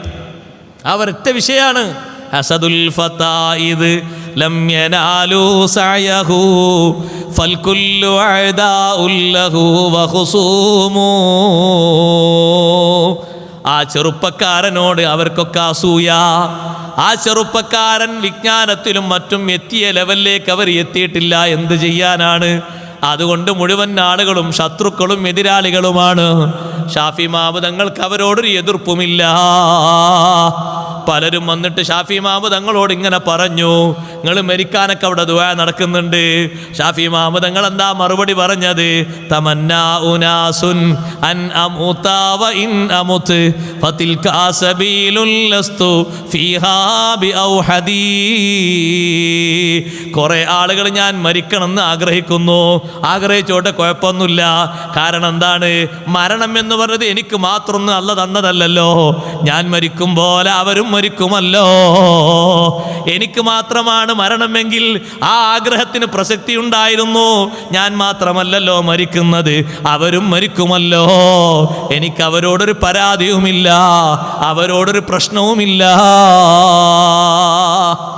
ആ എതിർപ്പ് മൂത്തിട്ടല്ലേ സഹോദരങ്ങളെ ഇമാം ഷാഫി റളിയല്ലാഹു അൻഹു നടന്നു പോകുമ്പോൾ തലക്ക് വരെ അടിയേറ്റത് ഹസദിൻ്റെ മൂർച്ച കൊണ്ടല്ലേ. ഹസദ് വല്ലാത്തൊരു രോഗമാണ്. അതുകൊണ്ടാണ് ഖുർആൻ അത്രയും കാവൽ ചോദിക്കാൻ 5 നിസ്കാരങ്ങൾക്ക് ശേഷവും അല്ലാത്ത സന്ദർഭങ്ങളിലും ചോദിക്കാൻ പറഞ്ഞ കാവലിൽ വമിൻ ശർരി ഹാസിദിൻ ഇദാ ഹസദ്. എത്ര ഖൽബിൻ്റെ രോഗങ്ങളുണ്ട്, എണ്ണിപ്പറഞ്ഞൊരു രോഗം അതല്ലയോ. ഖൽബിന് വേറെയും രോഗമില്ലേ? പക്ഷേ ഹസദ് എന്ന രോഗം കൊണ്ടാണ് ഏറ്റവും വലിയ അദാവത്ത് ലോകത്ത് സംഭവിച്ചത്. അതേ, സ്വർഗലോകത്ത് നിന്ന് ആദം അലൈഹിസ്സലാത്തു വസ്സലാമിനെയും ഹവ്വാ ബീവി റളിയല്ലാഹു അൻഹയും അവിടുന്ന് പുറത്തേക്ക് കൊണ്ടുവരാൻ ഇബ്ലീസിന് പ്രേരകമായതും ഹസദ് തന്നെ. ആദ്യമായി സംഭവിച്ച രോഗവും അത് തന്നെയാണ്. ഭൂമി ലോകത്ത് ആദ്യം രക്തം ചീറ്റിയ വിഷയം ഹസദല്ലയോ സഹോദരങ്ങളെ? കാബീലിന് ഹാബീലിനോട് വന്ന ഹസദല്ലയോ? ആ ഹസദ് രൂപപ്പെട്ടു വന്നാൽ എന്ത് ചെയ്യണം? മുത്തുനബി തങ്ങൾ പറയുന്നു, വഇദാ ഹസദ്ത ഫസ്തഗ്ഫിരില്ലാഹ്. എപ്പോഴെങ്കിലും ആരോടെങ്കിലും ഏതെങ്കിലും അവസ്ഥയിൽ നിനക്ക് അസൂയ വന്നുപോയാൽ ഉടനെ നീ ചൊല്ലിയേക്കണം, അസ്തഗ്ഫിറുല്ലാഹൽ അദീം. അല്ലാഹുവേ, നിന്നോട് ഞാൻ മാപ്പ് ചോദിക്കുന്നു. ഞാൻ അങ്ങനെ ചിന്തിക്കാൻ പാടില്ല. നീയല്ലേ കൊടുത്തത്, നീയല്ലേ വളർത്തിയത്, നീയല്ലേ കൊടുക്കുന്നവൻ, നീയല്ലേ സൃഷ്ടിക്കുന്നവൻ. ഞാനത് ചോദ്യം ചെയ്യാൻ ആരാണ്? നീ കൊടുത്തത് എതിർക്കാൻ ഞാൻ ആരാണ്? എനിക്കെന്താണ് അതിന് കഴിവുള്ളത്? എനിക്കെന്താണ് അതിന് യോഗ്യതയുള്ളത്? മാപ്പാക്കണേ അല്ലാ, ഖൽബ് നന്നാക്കി തരണേ അല്ലാ. ഇസ്തിഗ്ഫാർ അങ്ങ് ചൊല്ലുക. അങ്ങനെ ആകുമ്പോൾ നമ്മൾ കുറച്ച് ഇസ്തിഗ്ഫാറും ചൊല്ലിയാൽ മതിയല്ലോ. കുറേ ഇസ്തിഗ്ഫാർ ചൊല്ലേണ്ടി വരില്ലേ? ഓരോരുത്തരെ കാണുമ്പോൾ ചൊല്ലേണ്ടി വരില്ല അസ്തഗ്ഫിറുല്ലാഹ്. അള്ളാഹു നമ്മളെ ഖൽബ് നന്നാക്കി തരട്ടെ, നല്ല ഖൽബാക്കി അള്ളാഹു മാറ്റി തരട്ടെ. മൂന്നാമത്തെ ഒരു ലക്ഷണം കൂടി പറഞ്ഞല്ലോ, തീറത്ത്, ശകുനം നോക്കൽ, അവലക്ഷണം കാണൽ. വലിയ വിഷയമാണത്. അല്ലാ, 2 കുടുംബങ്ങൾ തമ്മിൽ തെറ്റിയൊരു കേസ് കേട്ടപ്പോൾ ഞാൻ കുറേ ആലോചിച്ച് ചിരിച്ചുപോയി. അത് ഈ മുറിവൈദ്യൻ ആളെ കൊല്ലുന്നുള്ളൊരു വിഷയം ഉണ്ടല്ലോ, അതിലൂടെ വന്നാണ്. ഒരു കുടുംബത്തിലുള്ള ആൾക്കാർക്ക് എപ്പോഴും അസുഖവും കാര്യങ്ങളൊക്കെ ഉണ്ടായി ട്രീറ്റ്മെൻറ്റിൻ്റെ കുറവായിരിക്കും, അല്ലെങ്കിൽ യഥാർത്ഥ മരുന്നിലേക്ക് എത്തിയിട്ടുണ്ടാകില്ല, അല്ലെങ്കിൽ അവർക്ക് നിശ്ചയിച്ച സ്വബറും കൂടി കിട്ടാൻ വേണ്ടി ഉള്ള കണക്കാക്കി പലതും ആകാലോ. രോഗം വരുന്ന ഒരു സംഗതിക്ക് മാത്രമാവില്ലല്ലോ. അങ്ങനെയാണോ? അങ്ങനെ ആവില്ല. രോഗം വരുന്നത് ചിലത് പരീക്ഷണമായിട്ടായിരിക്കും അല്ലേ, ചിലത് ദർജ കൂടാനായിരിക്കും, ചിലത് യഥാർത്ഥ ട്രീറ്റ്മെൻറ്റിലേക്ക് എത്താത്തതുകൊണ്ട് മാറാത്തതായിരിക്കും. പല രൂപത്തിലും ആകാം. അങ്ങനെയല്ലേ നമ്മൾ മനസ്സിലാക്കേണ്ടത്? എനിക്ക് രോഗം വരാൻ പാടില്ല എന്നൊരു നിശ്ചയമുണ്ടോ? അങ്ങനല്ല, അങ്ങനെ നിശ്ചയിക്കാൻ പാടില്ല. അഷ്റഫുൽ ഖൽഖ് സല്ലല്ലാഹു അലൈഹി വസല്ലം തങ്ങൾക്കും പനി വന്നിട്ടില്ലേ? തങ്ങൾക്ക് വന്ന പനി എമ്മക്കാർക്കും വരാത്ത പനിയാണ്. തങ്ങൾ പനിച്ച് കിടക്കുമ്പോൾ സ്വഹാബി ഇങ്ങനെ പോയി തൊട്ടു നോക്കിയിട്ട് കൈ പെട്ടെന്ന് ഇങ്ങോട്ട് വലിച്ചു.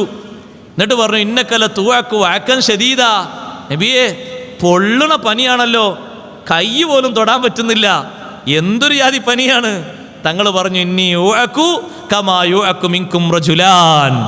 നിങ്ങളിൽ 2 ആൾക്ക് പനിക്കുന്ന പനി എനിക്ക് ഒറ്റക്ക് പനിക്കുന്നുണ്ട്. എന്ത് പനിയാണത്?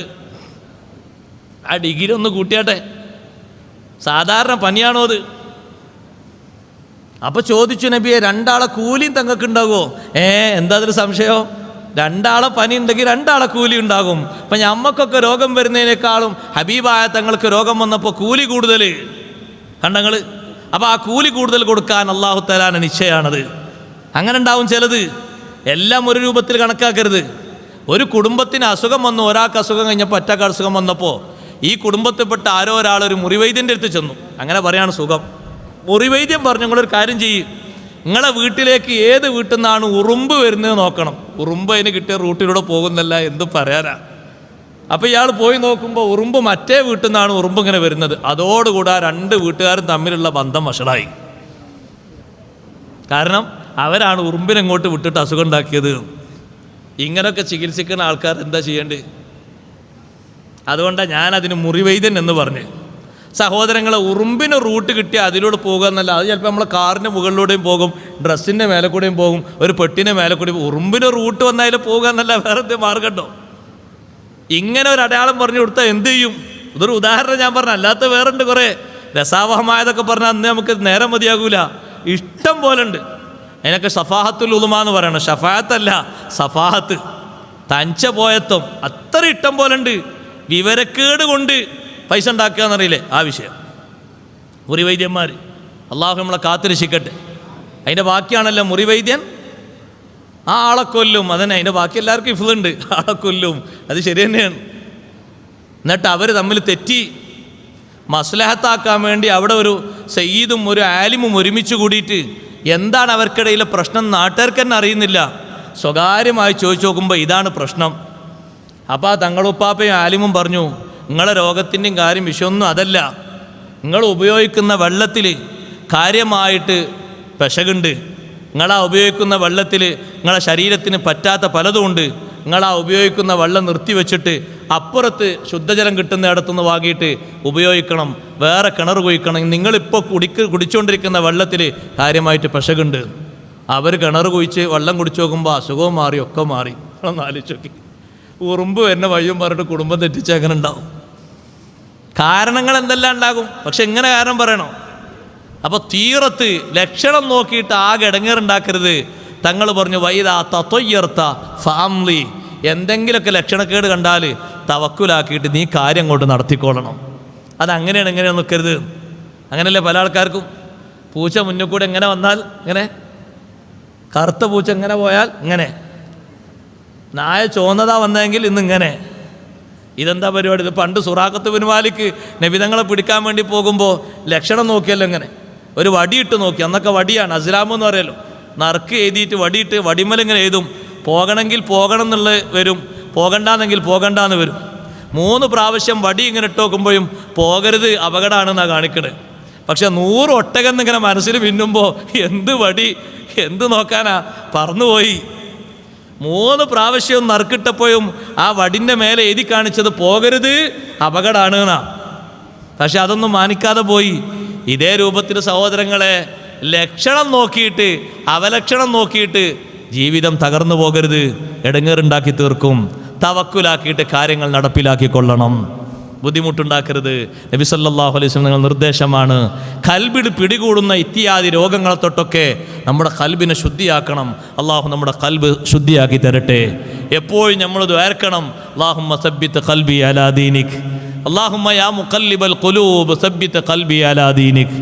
നബി സല്ലല്ലാഹു അലൈഹി വസല്ലം തങ്ങൾ ഇടക്കിടക്ക് ദ്വാരക്കുന്ന ദ്വയാണല്ലോ അത്.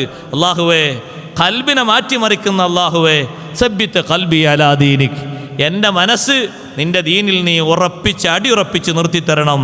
സലീമായ ഖൽബിൻ്റെ ലക്ഷണങ്ങൾ അള്ളാഹു നമുക്ക് നൽകുമാറാകട്ടെ.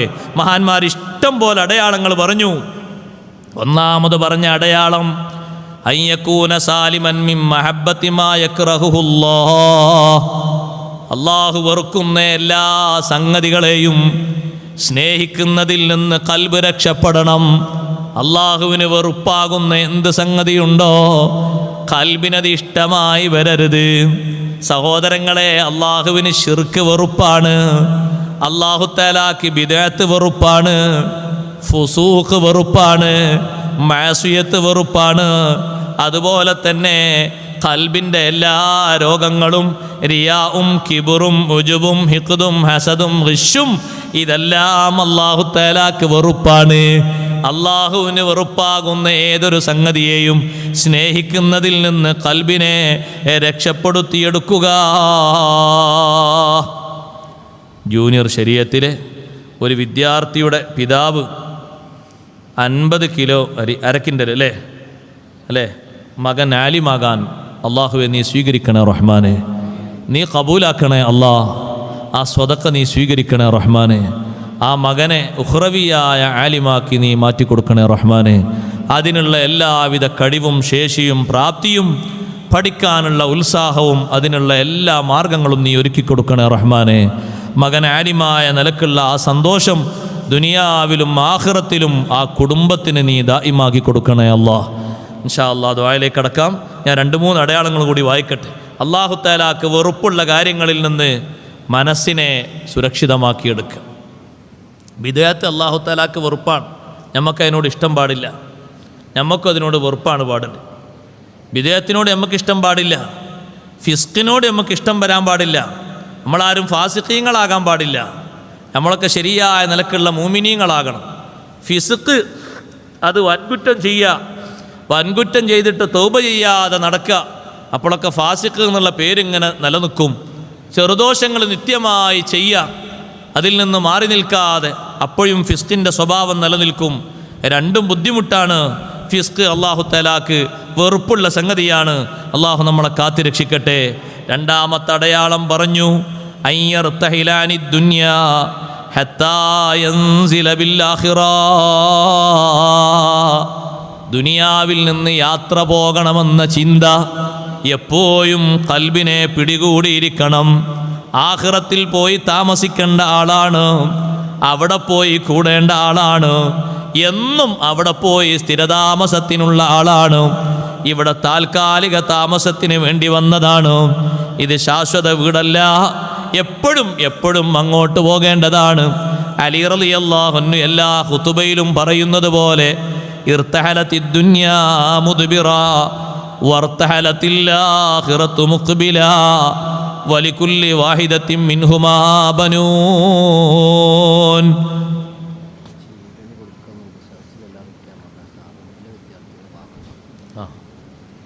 സദസ്സിലേക്ക് എല്ലാവരും കയറിയിരിക്കണം. ശീരണി വിതരണം ചെയ്യുന്നുണ്ട്. സ്ഥാപനത്തിലെ വിദ്യാർത്ഥികളാരും വാങ്ങേണ്ടതില്ല, അല്ലാത്തവരൊക്കെ സ്വീകരിക്കണം. എല്ലാവരും സദസ്സിലേക്ക് കയറിയിരിക്കണമെന്ന് പ്രത്യേകം ഓർമ്മപ്പെടുത്തുന്നു. പുറത്ത് ശീരണി വിതരണം ഉണ്ടാകില്ല എന്നർത്ഥം അല്ലേ? അതെ, ഉള്ളിലേക്ക് കയറിയിരിക്കുക. ഇർതഹലത്തി ദുനിയാ മുദ്ബിറാ വർതഹലത്തിൽ ആഖിറത്തു മുഖ്ബിലാ. ദുനിയാവ് അത് പിന്നോട്ട് യാത്ര പോകുന്നു, ആഖിറമോ മുന്നിലേക്ക് മുന്നിലേക്ക് വന്നുകൊണ്ടിരിക്കുന്നു. ഓരോ ലോകത്തിനും പ്രത്യേകം ആളുകളുണ്ട്. ഫകൂനൂ മിൻ അബ്നാഇൽ ആഖിറ വലാ തകൂനൂ മിൻ അബ്നാഇദ് ദുനിയാ. നിങ്ങൾ ആഖിറത്തിൻ്റെ സന്തതികളാകണം, ദുനിയാവിൻ്റെ സന്തതികളാകരുത്. ഫഇന്നൽ യൗമ അമലുൻ വലാ ഹിസാബ്. ഇന്ന് ഈ ലോകത്ത് വച്ചാണ് അമല് ചെയ്യേണ്ടത്, ഇവിടെ ഹിസാബൊന്നും നടക്കുന്നില്ല. അതേ സമയത്ത് വഗദൻ ഹിസാബുൻ വലാ അമൽ, നാളെ വിചാരണ മാത്രമേ ഉള്ളൂ, അമല് ചെയ്യാനൊക്കില്ല. ഇവിടെ വെച്ച് അമല് ചെയ്യണം. അമലായിട്ട് ചെയ്യേണ്ട സംഗതികളൊക്കെ ഇവിടെ വെച്ച് വേണം. എപ്പോഴും ആഖിറത്തിന് മുൻഗണന കൊടുക്കണം. ദുനിയാവിനുള്ള മുൻഗണനയേക്കാൾ ആഖിറത്തിന് വേണ്ടിയുള്ള അധ്വാനമുണ്ടാകണം. ദുനിയാവും ആഖിറവും തമ്മിൽ ഏറ്റുമുട്ടിയാലോ ആഖിറത്തെ മുന്തിക്കണം. അതാണ് ഇമാം ബുസൂരി തങ്ങളും നമ്മളെ പഠിപ്പിക്കുന്നത്. വമൻ യബിഉ ആജിലൻ വമൻ യബിഉ ആജിലൻ മിൻഹു ബിആജിലിഹി യബിൻ ലഹുൽ ഗബ്നു ഫീ ബൈഇൻ വഫീ സലമീ. ദുനിയാവിന് പകരം ആഖിറത്തെ വിറ്റാൽ, ആഖിറത്തിന് വേണ്ടി ദുനിയാവിനെയാണ് വിൽക്കേണ്ടത്. ദുനിയാവിന് പകരം ആഖിറത്തെ ഒരാൾ വിറ്റാൽ ആഖിറം നേടിയെടുക്കുകയാണ് വേണ്ടത്. ആഖിറം വിറ്റിട്ട് ദുനിയാവ് വാങ്ങിയാൽ യബിൻ ലഹുൽ ഗബ്നു, അവന് നഷ്ടമാണ് സംഭവിക്കുന്നത്. ഇവിടത്തെ കച്ചവടത്തിലും വഫീ സലമീ, പരലോകത്ത് അവൻ ആഗ്രഹിച്ചു കൊണ്ടിരിക്കുന്ന അവധി കച്ചവടം, പരലോകത്തെ വിഷയമാണ് ആ പറഞ്ഞത്. രണ്ട് ലോകത്തും അവന് നഷ്ടമാണ്. ദുനിയാവിന് ആഖിറത്തിന് വേണ്ടി വിൽക്കണം. മഹാന്മാരായ പണ്ഡിതന്മാര് പറഞ്ഞു, മോശത്തരങ്ങൾ ആരെങ്കിലും കാണിച്ചു കൊടുത്താൽ, അതിലേക്കുള്ള സാഹചര്യങ്ങൾ വന്നാൽ, ഇനി അനാവശ്യങ്ങളിലേക്കും മറ്റുമൊക്കെ സാഹചര്യങ്ങൾ, സമ്മർദ്ദങ്ങൾ ധാരാളം വരും. പലതും ഹലാലായിട്ട് തീരുമാനിക്കപ്പെടും. കേന്ദ്രവും മറ്റുമൊക്കെ അതിനുള്ള പദ്ധതികൾ തയ്യാറാക്കും. അങ്ങനെ എന്ത് മുന്നിൽ വന്നാലും നഫറ മിൻഹാ ബിത്വബഇഹി, അയാൾക്കതിനോട് വിരക്തിയുണ്ടാകും.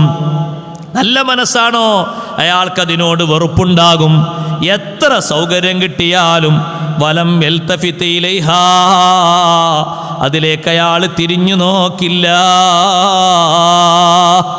അത്രയും വലിയ ഹയാ ആയിരിക്കും അയാൾക്കുണ്ടാവുക.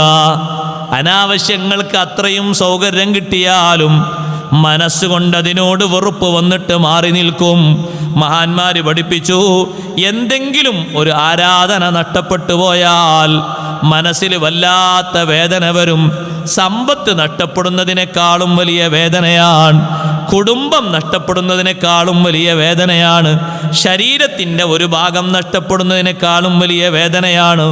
ജമാഅത്ത് നഷ്ടപ്പെടുമ്പോൾ ഒരാൾക്ക് ദുഃഖം വരും പോലെ ജമാഅത്ത് നഷ്ടപ്പെടുമ്പോൾ എന്തിനാ ദുഃഖം വരുന്നത്? സുബ്ഹാനല്ലാഹ്, ഒറ്റക്കുള്ള നിസ്കാരത്തെക്കാളും വലിയ മഹത്വം കിട്ടുന്നതല്ലേ ജമാഅത്ത്? മുതഅല്ലിമീങ്ങളോട് വരെ സൈനുദ്ദീൻ മഖ്ദൂം റളിയല്ലാഹു അൻഹു ചോദിച്ച ചോദ്യം അതല്ലേ, വലിമത്തഅല്ലുമു ഇൻ തകും തതസാഹലു ഫീ മിസ്ലി ഹാദർ റിബ്ഹി അഖ്സറ അജ്ഹലാ. ഈ വലിയ ലാഭം കിട്ടുന്ന കാര്യം നഷ്ടപ്പെടുത്തിയിട്ട് എന്തിനാ പഠനം, എന്തിനാ നീ പഠിക്കുന്നത്? ഇത്രയും വലിയ ലാഭം നഷ്ടപ്പെടുത്താൻ പറ്റൂലല്ലോ. അപ്പൊ സഹോദരങ്ങളെ, എന്തെങ്കിലും ഒരു നന്മ നഷ്ടപ്പെടുമ്പോഴേക്ക് വരുന്ന സങ്കടം അത് സലീമായ ഖൽബിൻ്റെ അടയാളമാണ്. ഒരൊറ്റ നിസ്കാരത്തിൻ്റെ സമയം തെറ്റിയപ്പോഴേക്ക് അലി റളിയല്ലാഹു അൻഹു പൊട്ടിക്കരഞ്ഞത് ആ ഒരവസ്ഥയിലാണ്. ഒരൊറ്റ ജമാഅത്ത് നഷ്ടപ്പെട്ടപ്പോഴേക്ക് അതിന് കാരണമായ തോട്ടം മിസ്കീന്മാർക്ക് ഉമർ റളിയല്ലാഹു അൻഹു സംഭാവന ചെയ്തതും അതിൻ്റെ ഭാഗമാണ്. എപ്പോഴും ത്വാഅത്തിന് ആഗ്രഹം വേണം, എപ്പോഴും നന്മക്ക് ആഗ്രഹം വേണം. കമായസ്താഖുൽ ജായു ഇല ത്വആമി വശറാബ്, പട്ടിണി കിടക്കുന്ന ആള് ഭക്ഷണത്തിലേക്കും പാനീയത്തിലേക്കും ആഗ്രഹിക്കും പോലെ നന്മ ചെയ്യാൻ, ആരാധനയ്ക്ക് വേണ്ടി എപ്പോഴും ആഗ്രഹം വേണം. അതുകൊണ്ടാണ് നബി സല്ലല്ലാഹു അലൈഹി വസല്ലം തങ്ങൾക്ക് ദുനിയാവിൽ പലതും സന്തോഷം നൽകുമെങ്കിലും ജുഇലത്ത് ഖുർറത്തു ഐനി ഫിസ്സലാഹ്, ഇബാദത്തിലാണ്, ആരാധനയിലാണ് ഏറ്റവും വലിയ സന്തോഷമെന്ന് തങ്ങൾ പറഞ്ഞത്. അത്ര കൺകുളിർമയാർന്നൊരു സംഗതി വേറെയില്ല. ഖൽബിൻ്റെ ഏറ്റവും വലിയ സന്തോഷം ത്വാഅത്തിനാകണം. അത് സലീമായ ഖൽബിൻ്റെ അടയാളമാണ്. ഞാൻ അവസാനിപ്പിക്കുന്നു. അല്ലാഹു സുബ്ഹാനഹു വ തആല നമ്മുടെ ഖൽബുകളെ നന്നാക്കി തരട്ടെ. നല്ല മനസ്ഥിതിയോടെ ജീവിക്കാൻ റബ്ബ് സുബ്ഹാനഹു വ തആല നമുക്കെല്ലാവർക്കും തൗഫീഖ് നൽകുമാറാകട്ടെ. ഒരുപാട് ആളുകൾ സംഭാവന ചെയ്ത ലിസ്റ്റ് വായിക്കാനുണ്ട്. സംഭാവന ചോദിക്കാലല്ലേ? ഇൻഷാ അല്ലാഹ് എല്ലാവരും ഒരുങ്ങി നിൽക്കല്ലേ. ഒന്ന് എണീറ്റിട്ട് 2 വരി ഇൻഷാ അല്ലാഹ് മദ്ഹ് ചൊല്ലിയിട്ടൊന്ന് ഇരിക്കുക. ആരും അതിൻ്റെ ഇടയിൽ ഗ്യാപ്പ് അടച്ച് പോകരുത്. മുന്നോട്ടിരുന്നാൽ ദുആ തുടങ്ങാൻ പോകുകയാണ്. നല്ല സദസ്സാണ്. മുന്നോട്ട് വന്നിരുന്നാൽ സംഭാവന പറയുന്നതും ആക്ഷം കാണുന്നതൊക്കെ കേൾക്കാനും സുഖമാണല്ലോ. ബാക്കിലിരിക്കുന്ന ആളുകൾ മുന്നിലേക്കൊന്ന് കയറിയിരിക്കും.